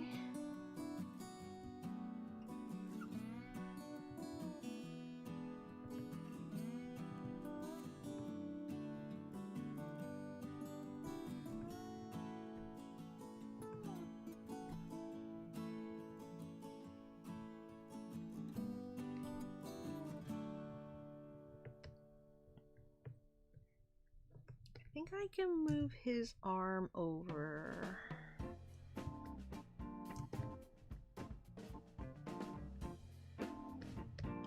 You gotta move your hand in front of you when something attacks you from the front.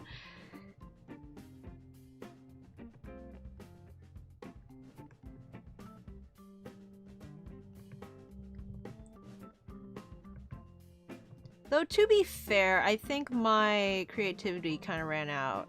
Couldn't think of anything for them to do, really. So, it was a bit of a blessing in disguise that I wasn't able to do the Jet's Pokemon at Home series.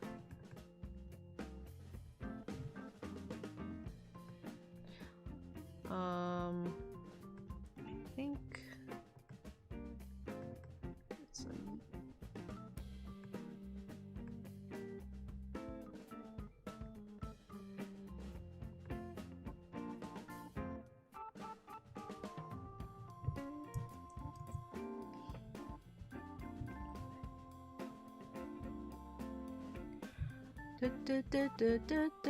Didn't notice he wrote salt. Did Red Eye know Aqua Jet? Hey! I'm pretty sure they did. I would have to check my notes. If not, you should pretend they did. Absolutely. Absolutely. Jet with a jet badge yelling Aqua Jet! It's the best. Isn't there an actual jet Pokemon? Is that like Garchomp, or was it a water Pokemon like Sharpedo? If not, you should pretend they did. Shelmet, oh yeah, settling on a team can be iffy, so I sort of glossed over tiny changes that lasted 5 minutes, and if I took a long-standing Pokemon out of the battle party, they still traveled with the squad. The transition would be weird. Yeah, it just gets weird when they actually do something. You know, like there are certain parts where stuff happen. Cough, cough, deaths, cough, cough. And so like or like if it's an important story beat, like a rival battle or something.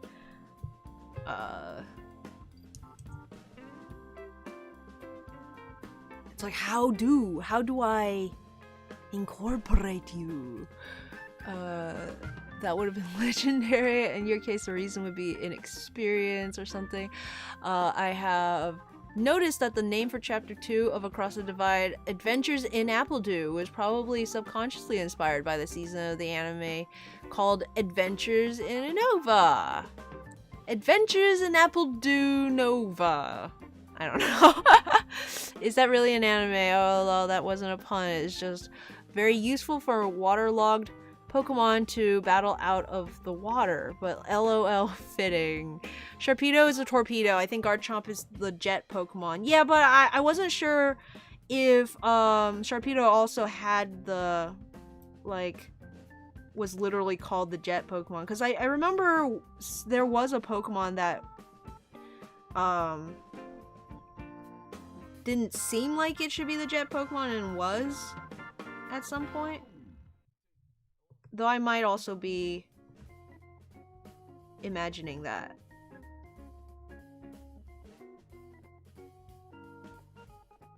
Garchomp is the mock Pokemon. There's definitely a jet Pokemon, though. I swear there has to be. I thought for sure.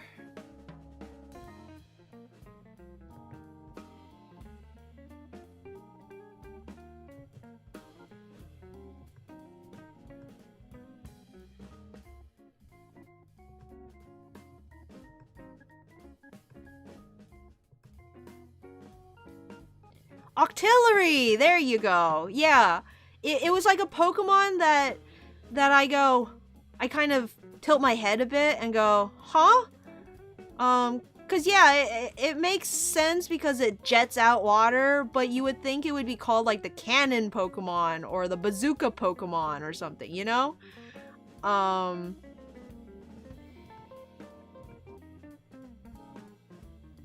Yeah, I knew it was one of those.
I've always wanted Sir Francis's tusks to come out of the top of his mouth.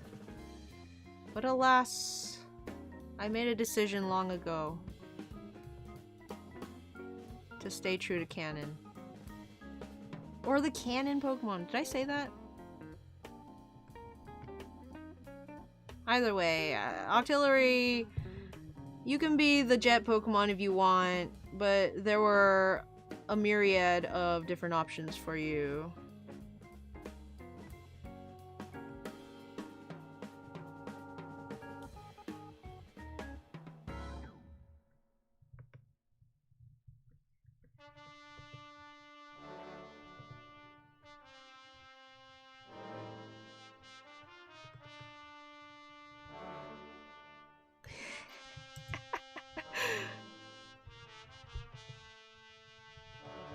Oh, Mouse is like, oh, the music got worse.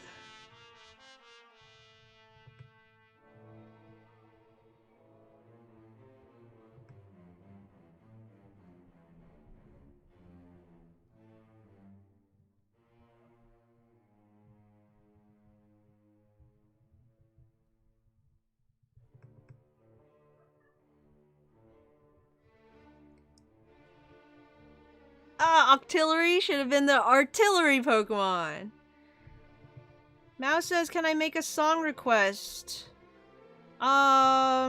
Unfortunately, I don't have the ability to just play music.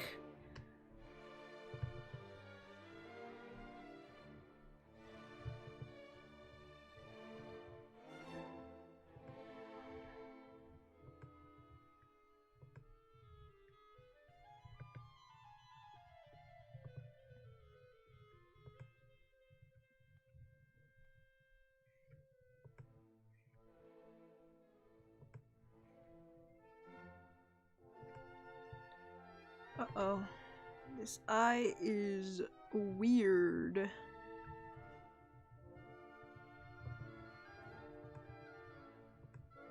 And depending on the song, it sometimes gets my videos silenced on Twitch and copyright struck on YouTube. So I have to be like very careful about what songs I play. Generally, I will set up for song requests on streams that I don't much care about. Like a chill stream, if I'm going to just be doing house keeping, and we'll probably delete the video, or, you know, whatnot, but...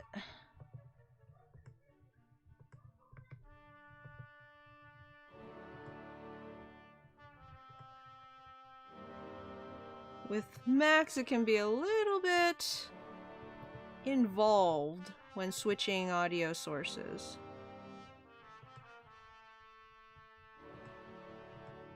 What's your song request though, Mouse? I'm curious.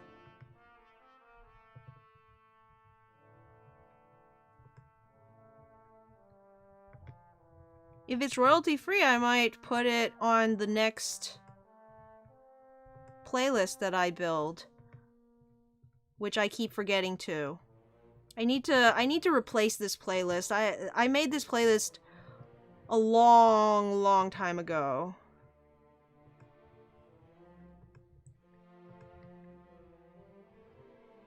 And half the time while I was making it, I was just really frustrated because I was looking for the songs that I had previously on the playlist, and some of them were missing from the library. So after a while, I just started tossing whatever worked.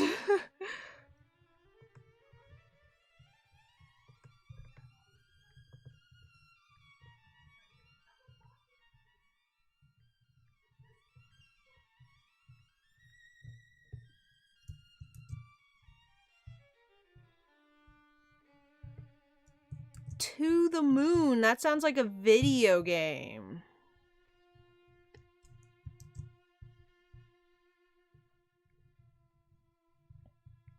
Galactopus. I was confused because Garchom's Pokedex entry says it can fly like a jet. Indeed.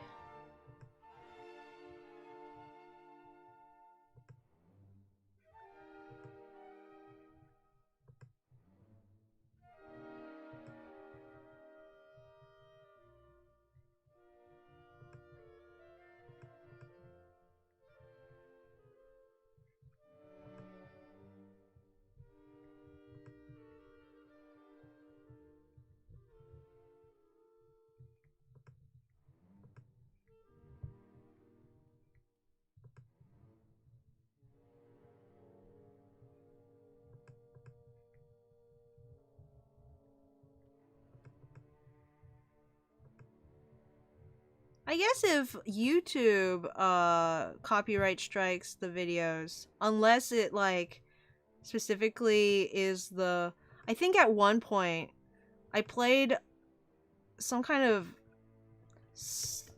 I don't remember which song it was, but the because of that song, the video was asked to be taken down, not just like, because at sometimes it strikes your video but leaves it up and just says either like anything you make on the video has to go to this person, or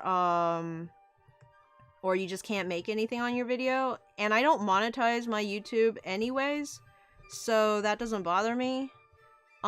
It's when Twitch has problems with it that it's kind of annoying, because then it like takes that section and just gets rid of the audio. And I don't keep recordings of the streams on my computer. That would just take up so much space.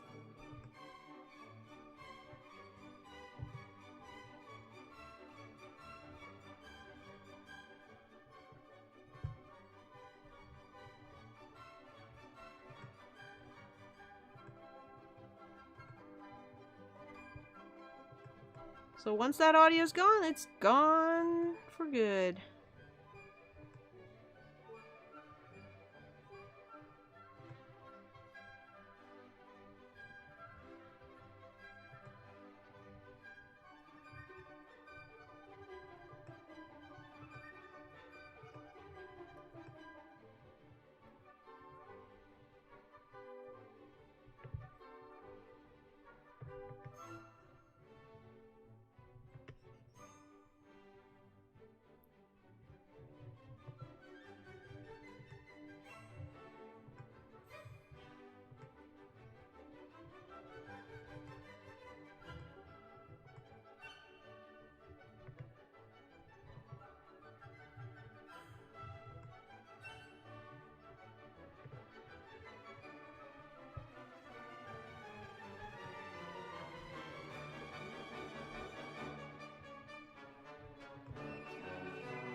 Let's see.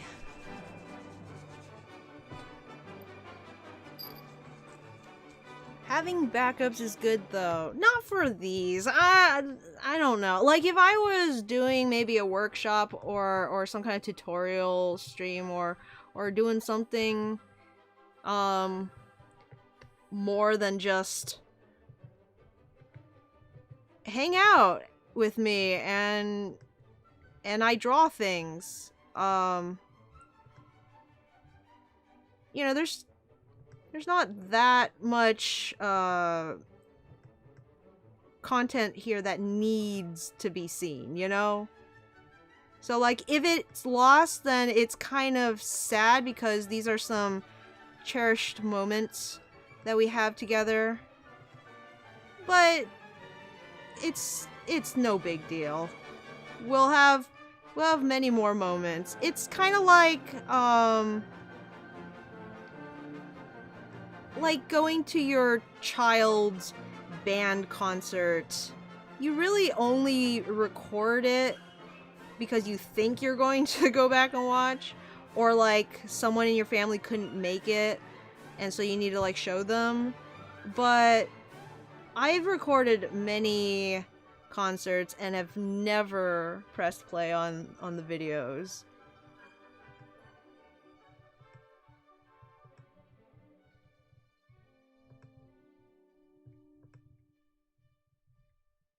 You can never really see yourself anyways.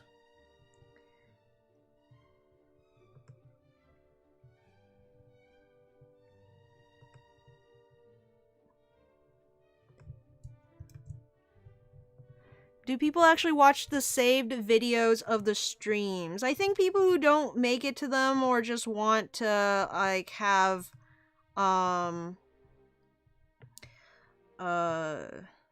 something to watch in the background if they missed one, maybe. I don't know. I think I have heard of one instance where someone was like, I was watching a previous stream. I don't know what I saved them for, except for my own, like,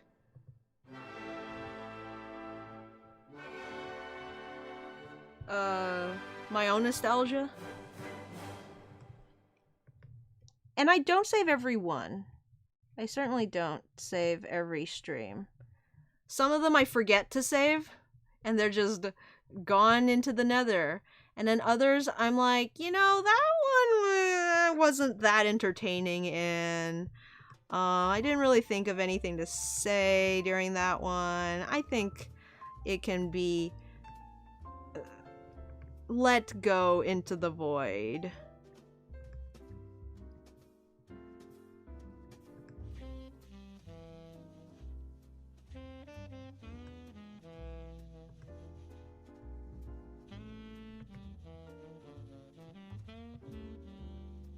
But there's some people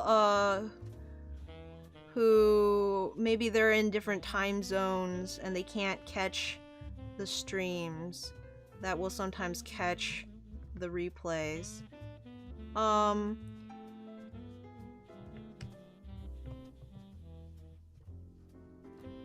don't know.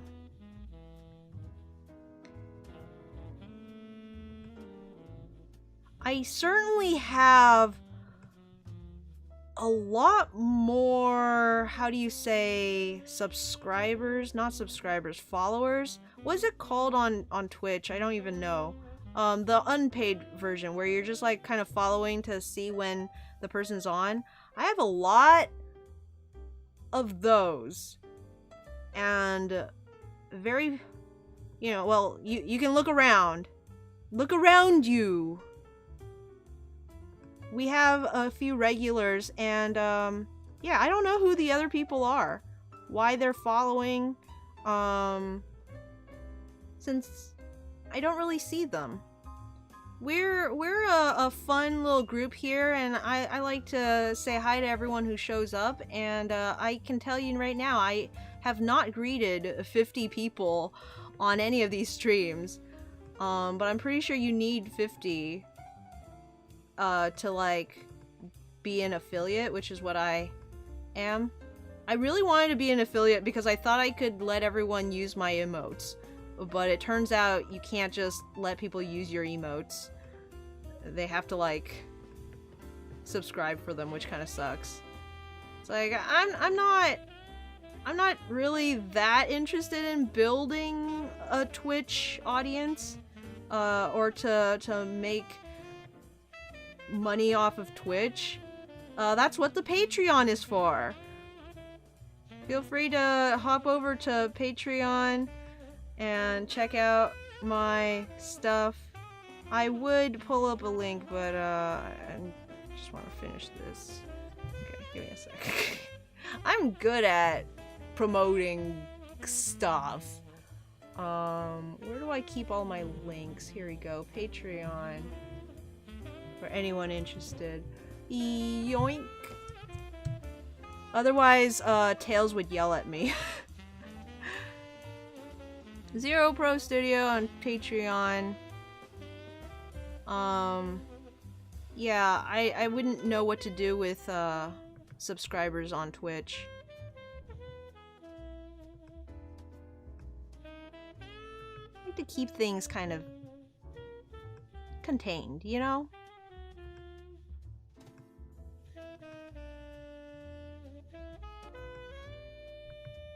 Shout out to Mouse and Rat Rascal, who are already Patreons.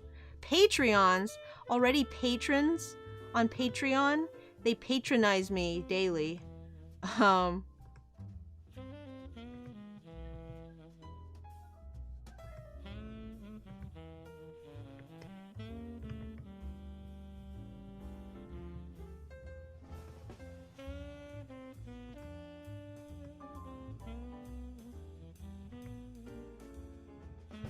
Oof. Okay, and then...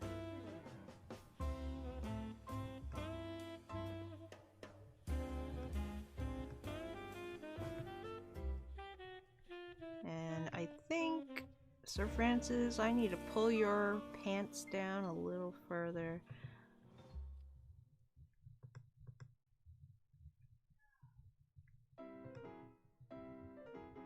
I underestimated your girth.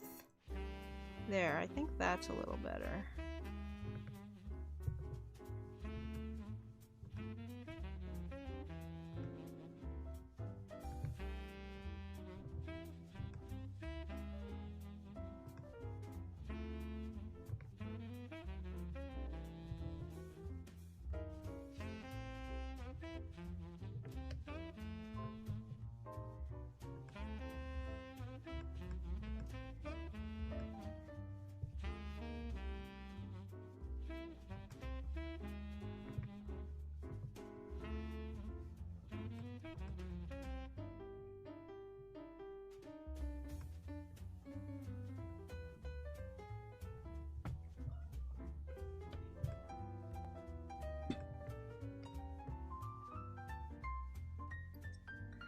Okay. Alright. One more. One more. I got 30 minutes to line Fire Dog. Oh wait, no. And Red Eye.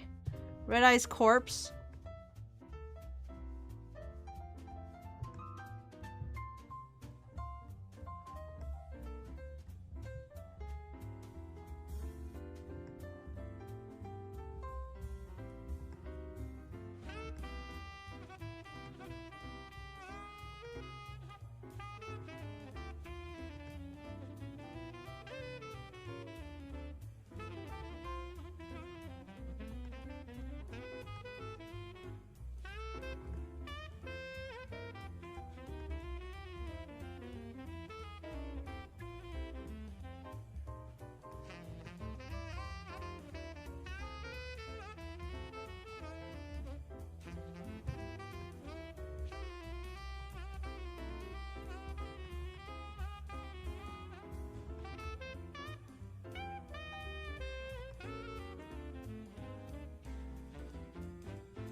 Let's see,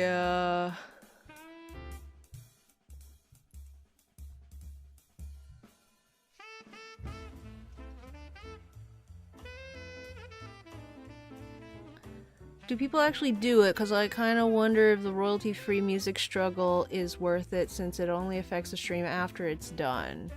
Sometimes go back to recordings for who knows why. Do they actually, or is that just assumed? I mean, I'm sure there's some analytics that I can check for that, but,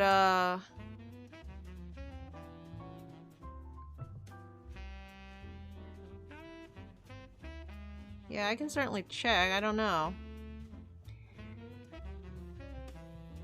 There was a time when I started doing Twitch, all of my music was from games. A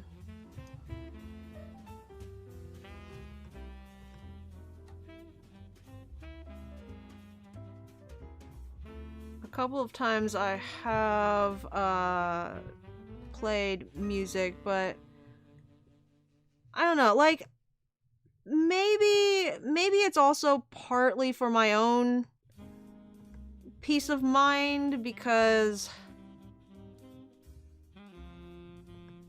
then I don't have to constantly be picking songs, and Lord knows if the song has lyrics, I am terribly inclined to just sing along. It makes it very hard to think of things to say, if I'm not.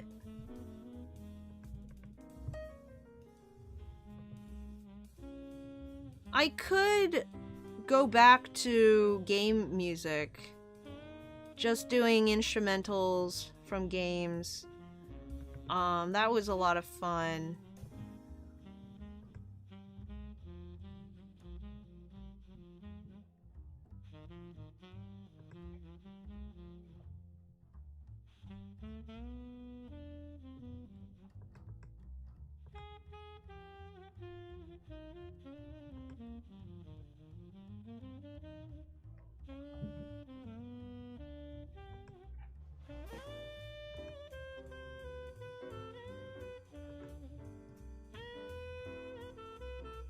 It's getting so close.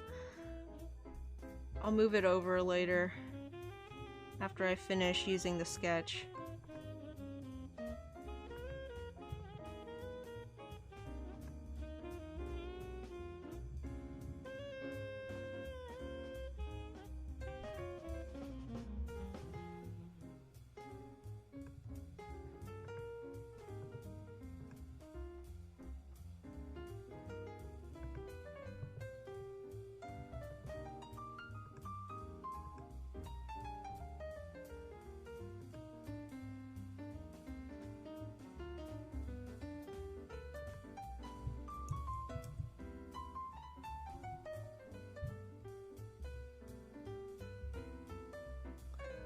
I'd ask if I was dead to you, but that's long been obvious.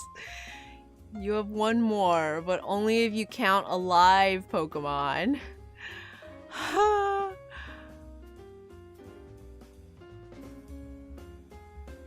Man, that was savage. Oh, most of the videos of my past streams have at least a few views. Also, I just don't save the art stream, so I can play what I want.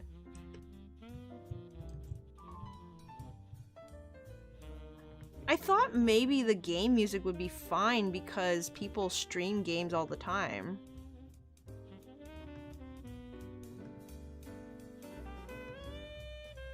But then Twitch got upset at me, so I was like, yeah.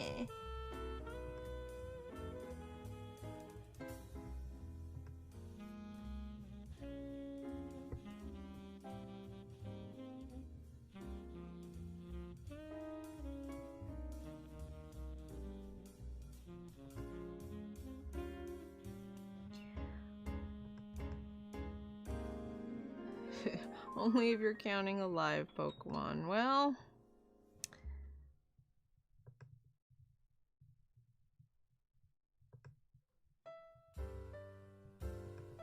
I guess just one more then.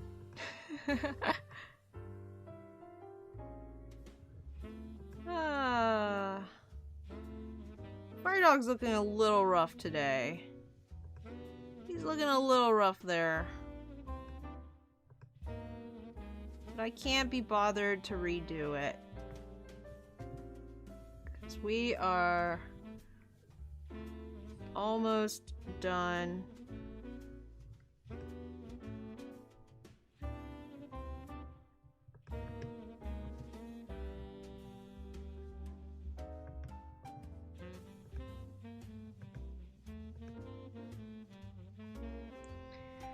Well, how about this then? If we are to have a return to the video game music playlist, if I can get some suggestions in the chat for which games I should take a listen to. I will obviously be picking tracks that I like, but since I don't play very many games, I don't have many options to choose from.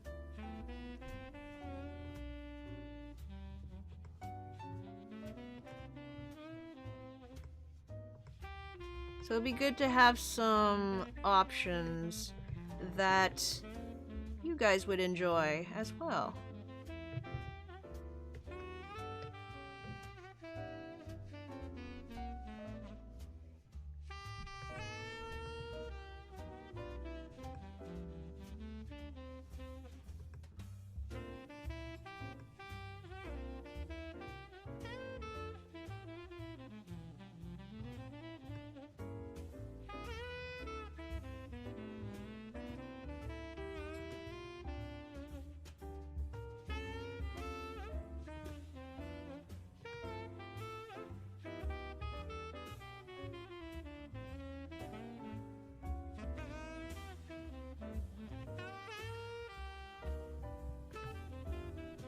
And I shall give the videos a gander. I'm certain they would record whether or not they're actually getting views. And we'll see if it's worth it. The main struggle is just me remembering to actually make a new playlist. Because I can spend a whole day on that. Me making playlists isn't just picking songs. It's like also picking the order that the songs are played in. I'm very specific when it comes to which song plays before and then which song comes after. Always have been. I think it's because of when you used to make playlists and then burn them onto CDs. So if you wanted to, like, if it didn't work or if you wanted to add a song or change a song, you would have to burn a whole nother CD, which always felt like a waste.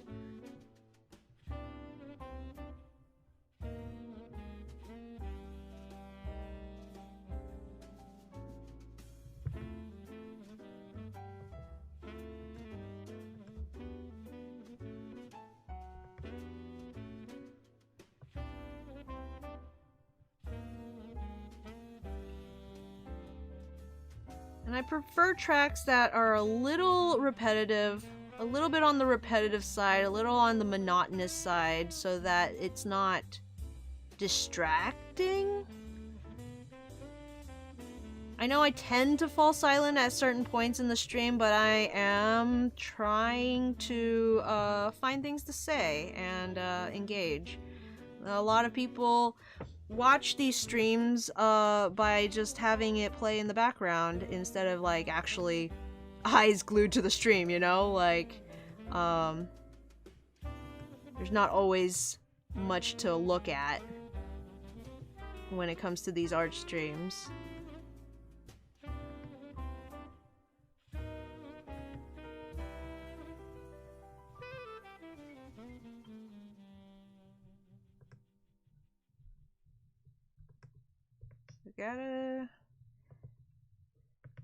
Gotta be able to think. That can be a little difficult when songs have melodies that I'm familiar with, lyrics.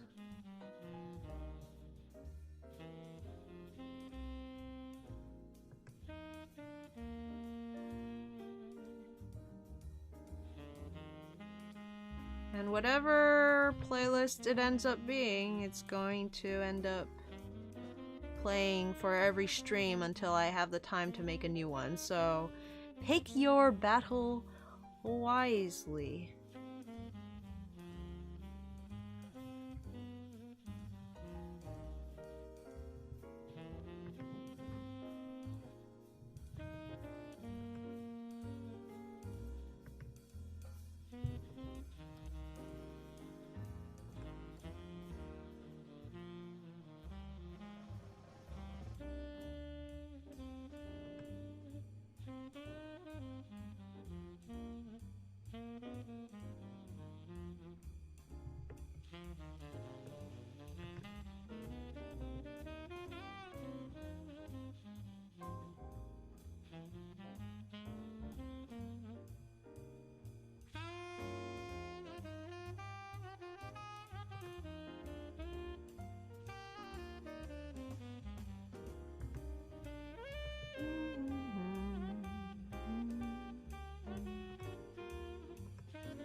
Should probably be saving this seafoam for the very end when I'm coloring the water, and that way I can just put it in with like white. But I'm already here, and so I'm just gonna keep digging this grave and regret it later. Who knows? Maybe it'll actually look good, and I won't have to do it over again.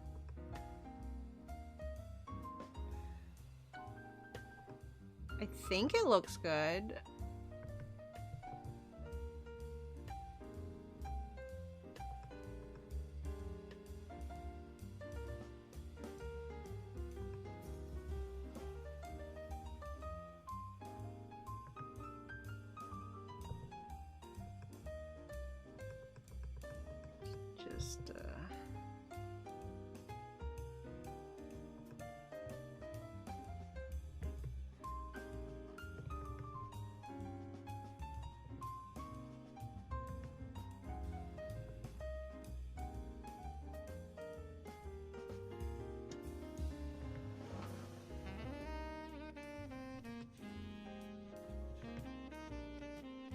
Something like that.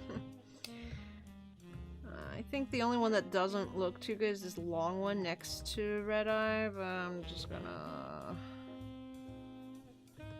deal with that later. Hi, tables!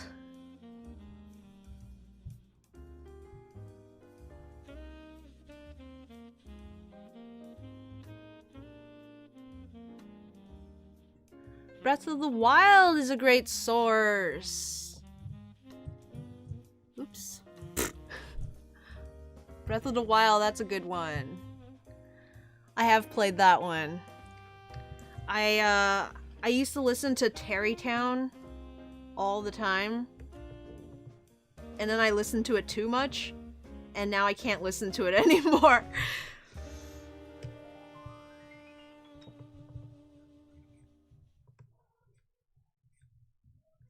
Mouse is gonna DM me. Okay, thank you so much.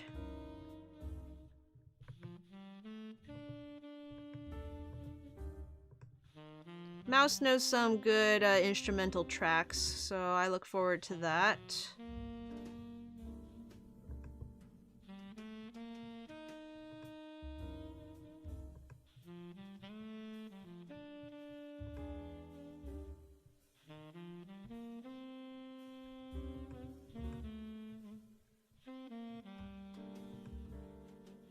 Okay, let's put some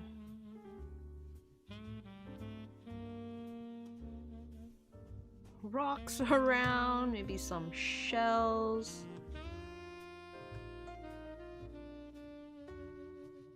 Why are there normal animal shells on a Pokemon beach? I don't know.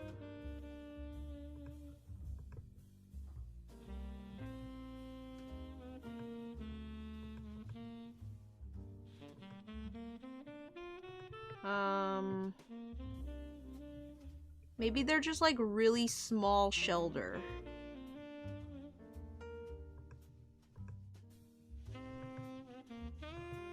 Really small dead Shelder that didn't make it.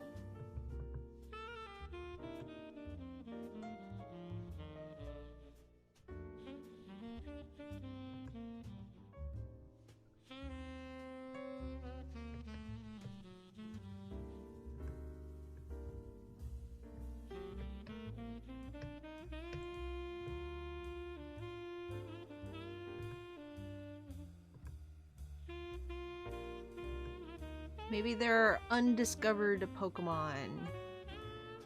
After all, even in real life, we know very little about the sea and its bounty. So...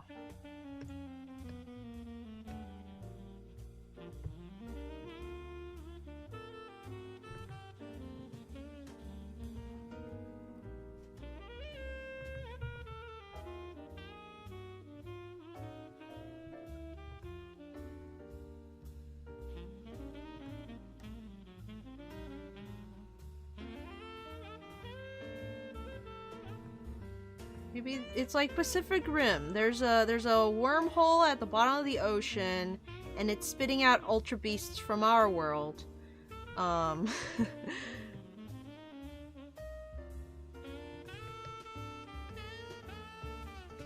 It's gonna put like a seaweed, but I don't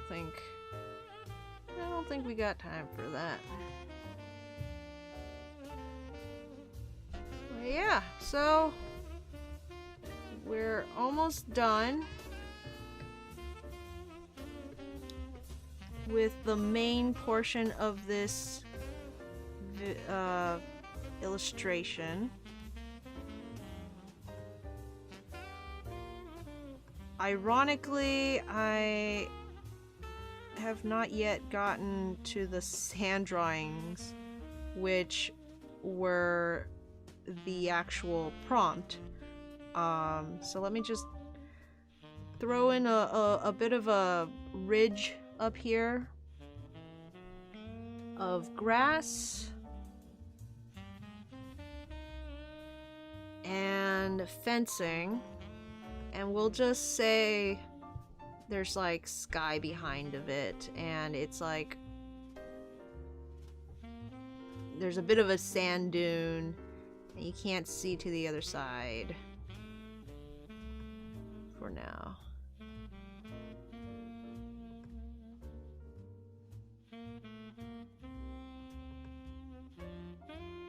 I'm not gonna fully connect it to make it feel more like it's in the background.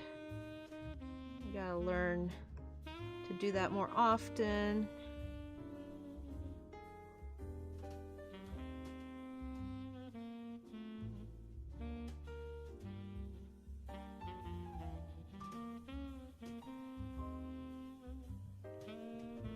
So, I joined a Pokemon collab last month. It was the Draw Every Pokemon group on DeviantArt, and it just ended yesterday, I think. There was a bit of a grace period for people who couldn't get theirs done on time. And one of the ones that were still working on theirs, they weren't late because it was like a work in progress was submitted, but I didn't realize that. So I like asked if I could have Audino. So like basically they were the ones who were doing Audino, obviously. And then the person who was running collab's like, no, it's being worked on. What are you talking about? I'm like, I'm sorry, I didn't realize. What I didn't expect was the person who actually did the Audino saw my comment and commented back, and apparently they looked at my Audino through the generations when they were working on theirs. So I have a little bit of you know, like a little bit of an input on my favorite Pokemon, even though I didn't do it, maybe just a little. But theirs came out really cute, and I'm looking forward to seeing the finished collab. Basically, everyone, or a bunch of people do like individual Pokemon, and then the person running the thing stitches them together. So yeah, you know what? I want to put a coconut tree in the back. So give me one.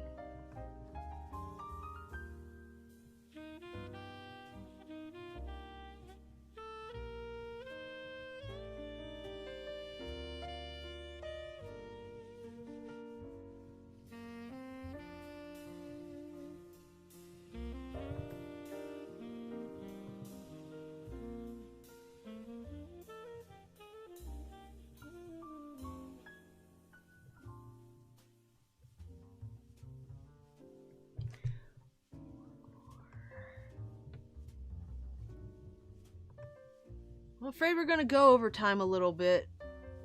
I hope you guys don't mind. I want to get this tree in. Probably just won't color it on stream, which I think is fair.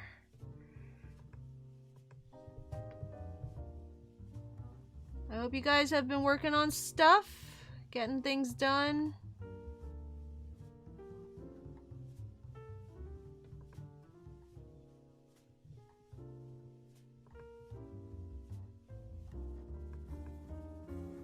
I haven't been able to draw anything all day. It is... I don't know, I think it's the room. Just as soon as I enter the room, it just feels so cold. I can't but like sit still under a blanket. Which is weird because if I like am not sitting in my desk, I don't feel so terribly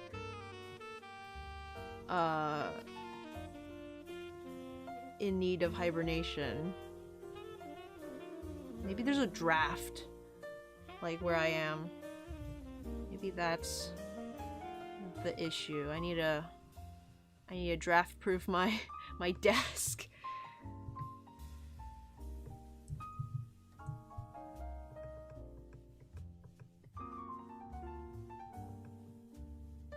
I don't know how to draw a coconut tree. I did not look up reference, but I think I did the leaves wrong. I'm gonna try again. And this time I think I'll look up a coconut tree.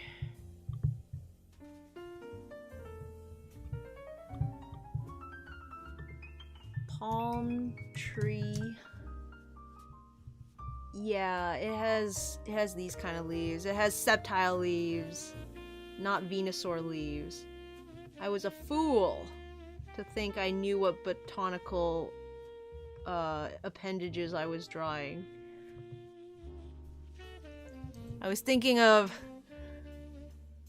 Venusaur, but without the like cuts, which would have made it closer to a palm tree, so I just failed all around. Distracted by Persona! Hey, that's not bad. That's a good excuse. Mood but with ABBA. Oh man, Terrytown is great. Gerudo Town at night is also great because it's really nice. But there isn't too much going on. I see salt, as in the word salt is there. I see I see what you did there. Speaking of dark, there's also this.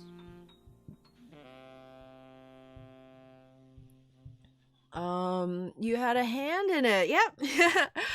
Makes me feel a little involved with my favorite Pokemon's entry, but I don't know if he was just saying that to make me feel better, but it made me feel better.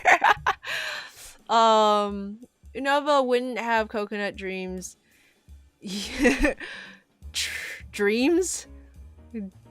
Palm tree. And a lowland executor. I feel called out. Can't wait to see that finished collab. I always love seeing them stuck together. Fortunately, I must go now. Me, Mouse, and Bug are all in it. Yay! To see you all next week. Bye, Zigzagoon! Took a while, but I finally started arting! Excellent, excellent.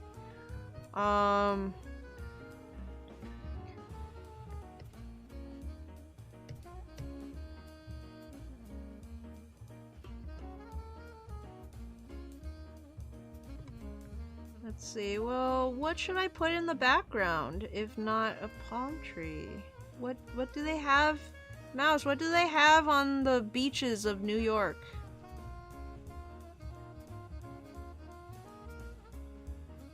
I've only been to New York a couple of times and I've never visited the beaches.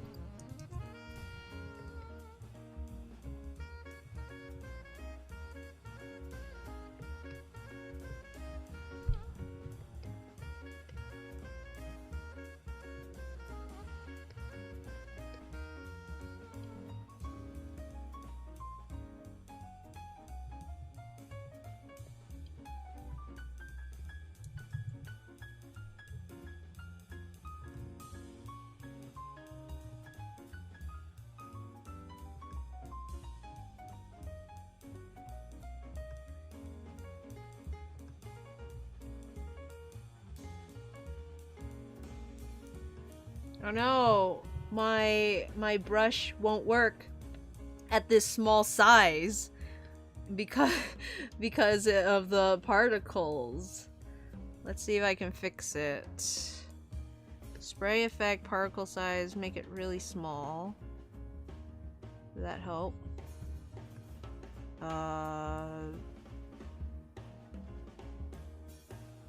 Tip, thickness, density, ink, amount of paint, density, maybe color matching off?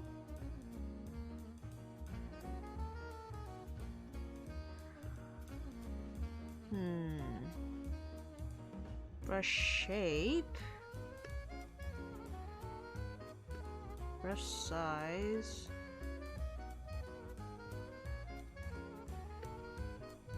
That's closer. Okay. What does this do?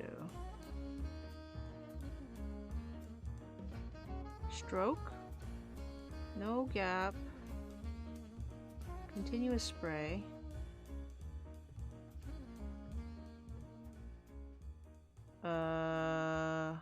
Correction? Start, end. Starting. What if I turned it off?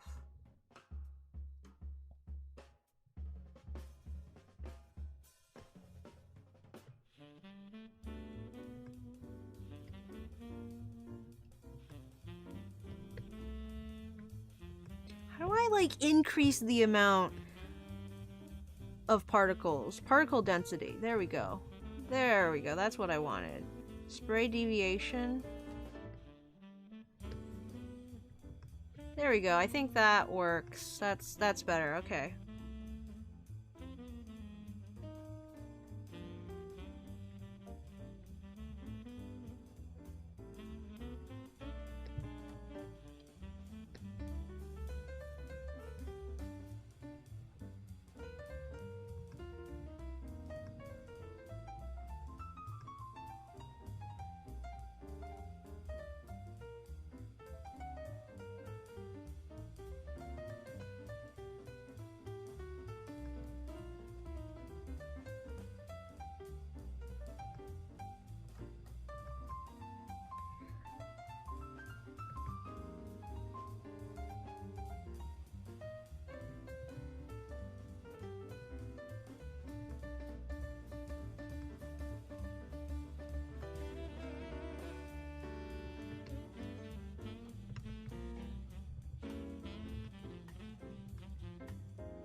Salt!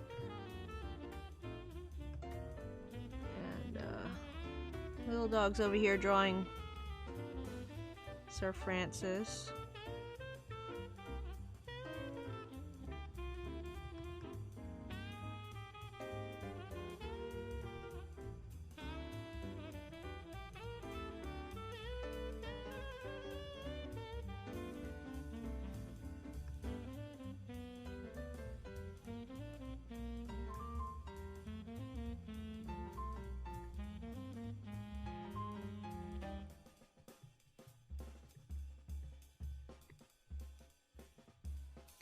And let's put in our fire dog that we drew earlier.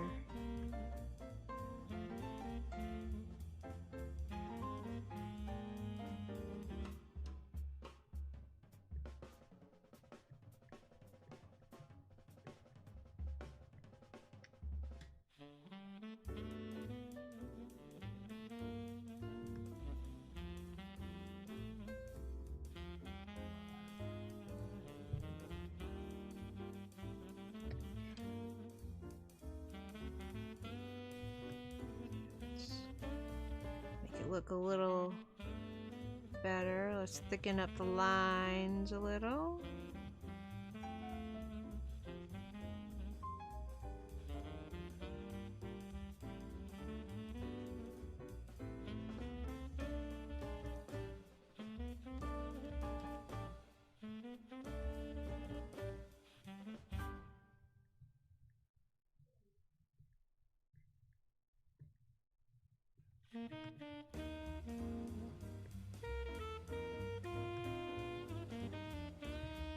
Okay. Oof. Sorry about that. I just wanted to try and get it all done before the end. Looking good, looking good. So, Mouse said, did I write dreams? Pine trees and beach grass and sand dunes. Yeah, I got the sand dune. It's not a very tall sand dune. And I got some beach grass. It's not very tall beach grass. Yeah, I can add some more.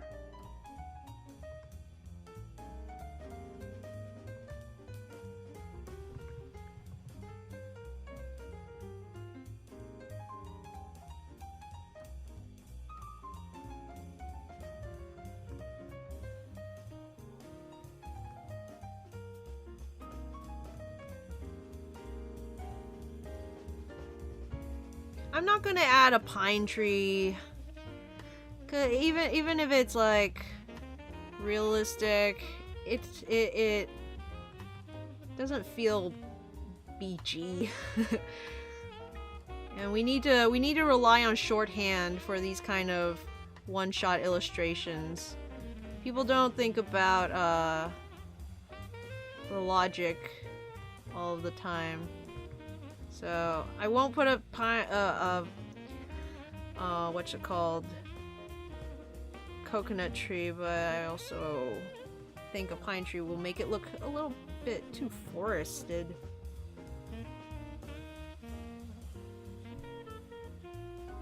Yeah, another sand dune in the back.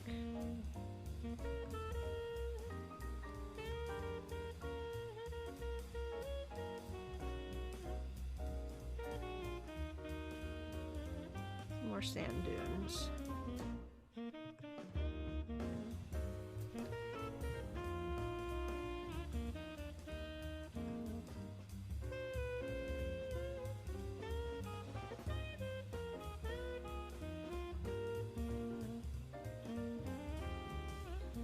What would be nice is maybe a pier.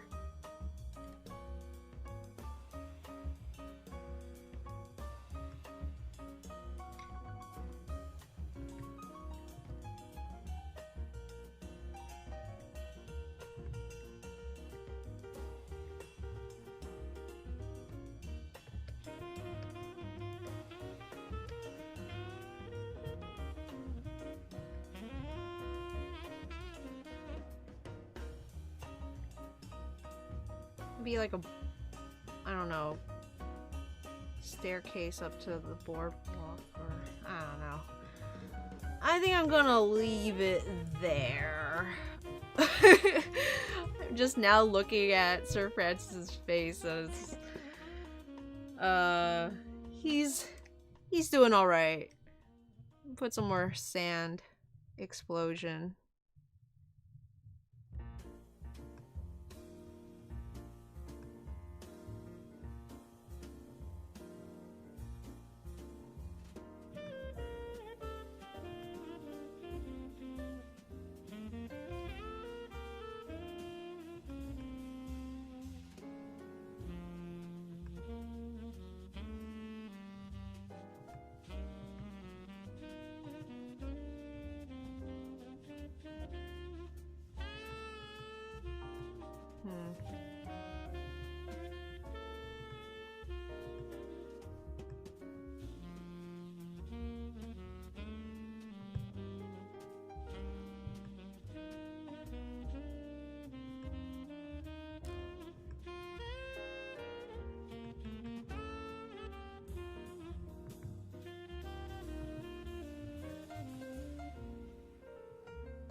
Lies!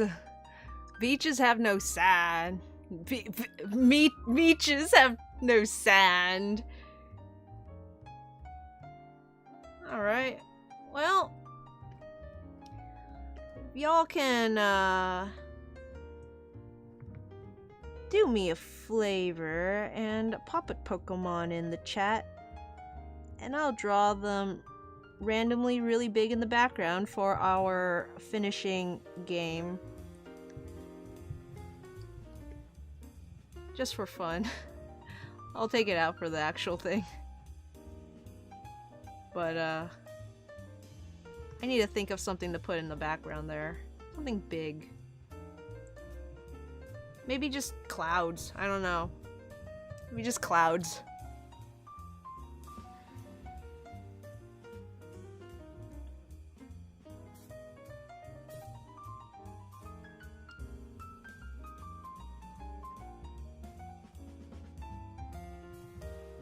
Oh, I was gonna, oh shoot. Oops. I was gonna move Fire Dog over, and I forgot. And now he's stuck because he's attached to the background.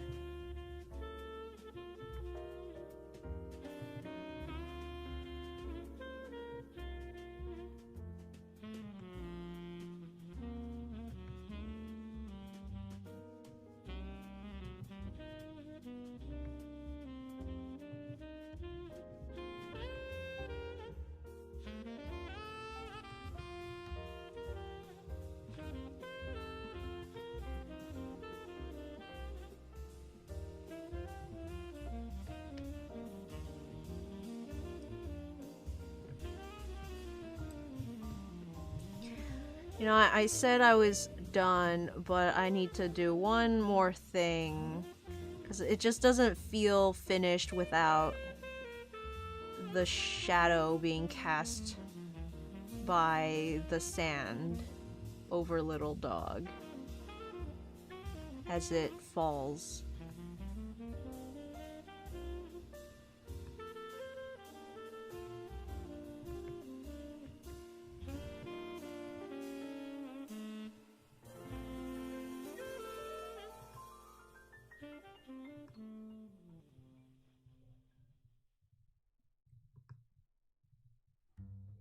Dun dun dun dun dun dun dun dun dun dun.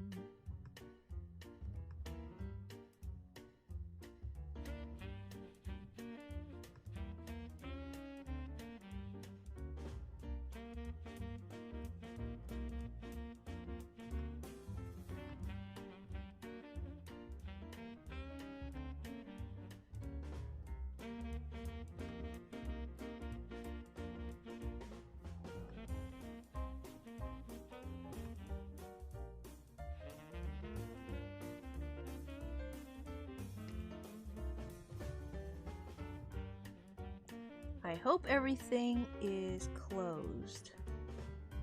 Now let's toss them color. Nope, it's not closed. What did I miss? Where did I miss?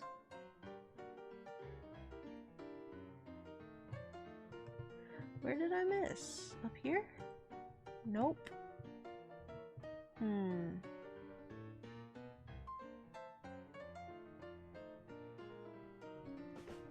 There we go.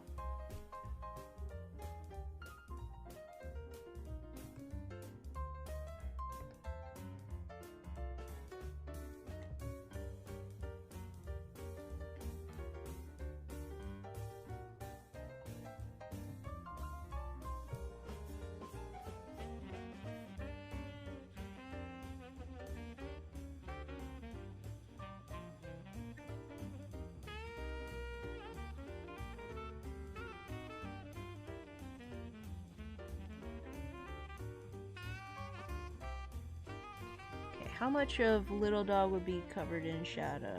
Let's see. Probably half of his face would be funny.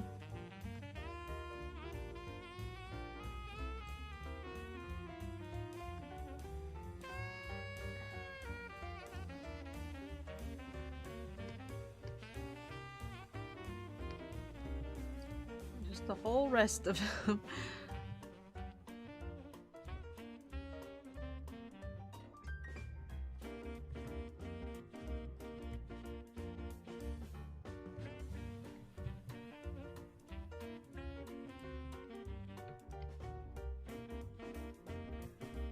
Lower down.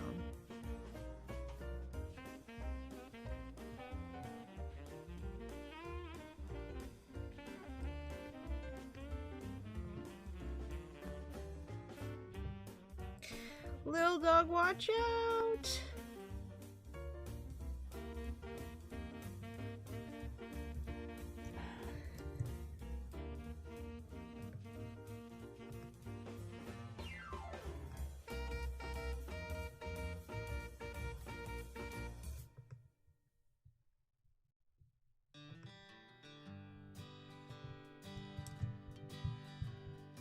The snitches on beaches. The star-bellied sneeches. Dustox in honor of Shut Up Tails. A Pokemon that Tails hates so she can be sad. Absol. To represent my broken dreams. Wingles, fly. That would be the Impidimp evolution. I hate that thing. Grimmsnarl. I said I was done, but I'm actually not. 0 every stream. The real question is, would Fire Dog be able to save Little Dog in time, or would he get buried trying? He pushes him dramatically out of the way and gets buried. Just the tail sticking out of the sand. Tragic. Tragedy has struck.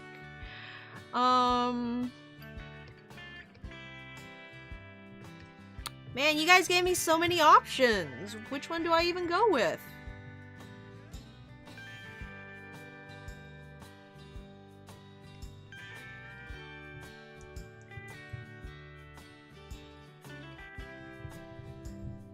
Well, I think a Wingull is the simplest and makes the most sense.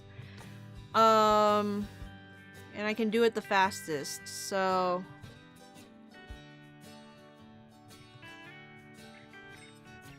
I definitely know what a Wingull looks like without having to look up a reference.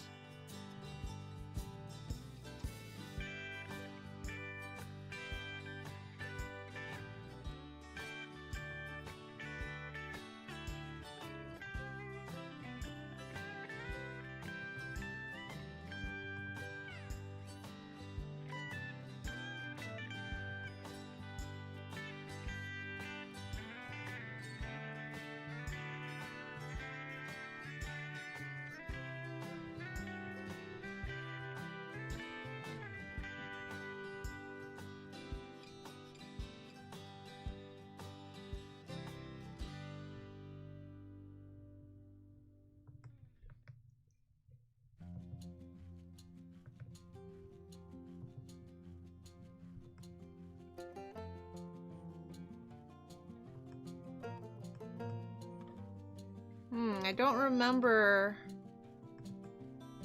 if there was black on the beak. I want to say yes. I think the tip was black.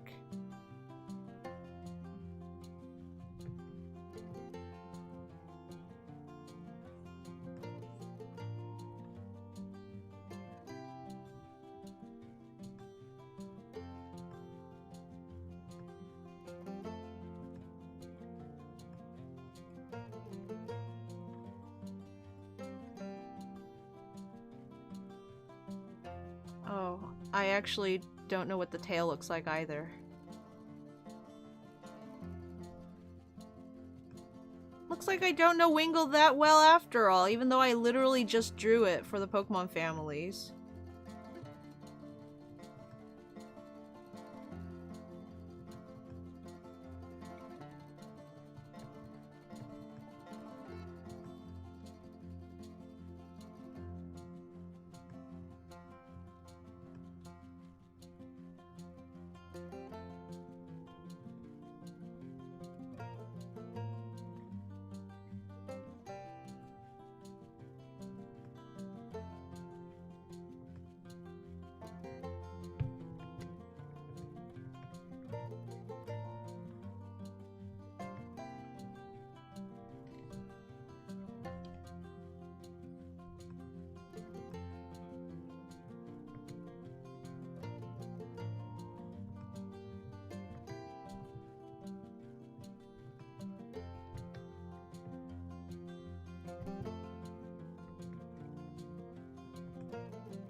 Dun dun dun dun dun dun dun dun dun dun.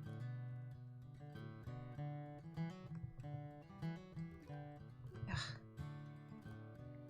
So many. The background has so many gaps in the line art that I can't cheese it.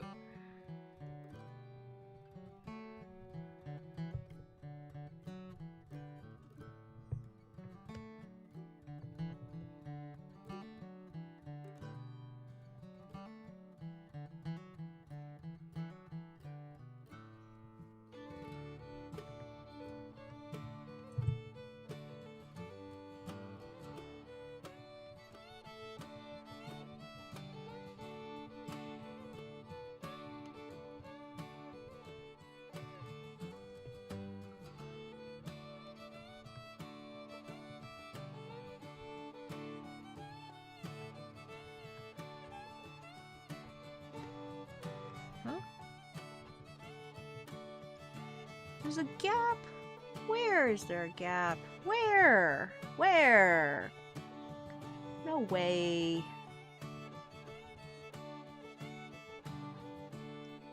There we go.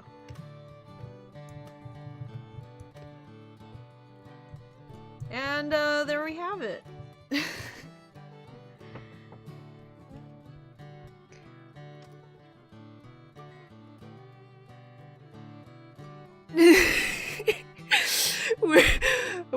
like, I was gonna say Wingle was boring because you could do it for the actual drawing. Then you do that. Wheeler, did you think I would pick Wingle just to be boring? Gotta put another bit of shadow back here to make the... Of course, I had an evil scheme in mind. Hello, Drake! Welcome to the stream. Sorry, I'm pretty much just done now. I'm done. That's the stream, everyone. Let me just finish this off. There we go. And yeah, that's the stream done.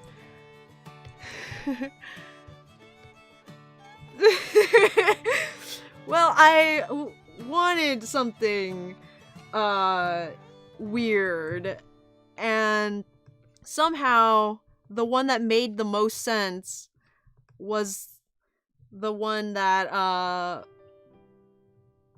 I went with, because that way everyone would expect me to do something that made sense. I was gonna take whatever Pokemon I picked and make it big, but thank goodness for the misdirect. But anyways, yep. I'm gonna have to color this maybe another time, maybe next week if I don't get around to it. We'll see, but that is all the time that we have today.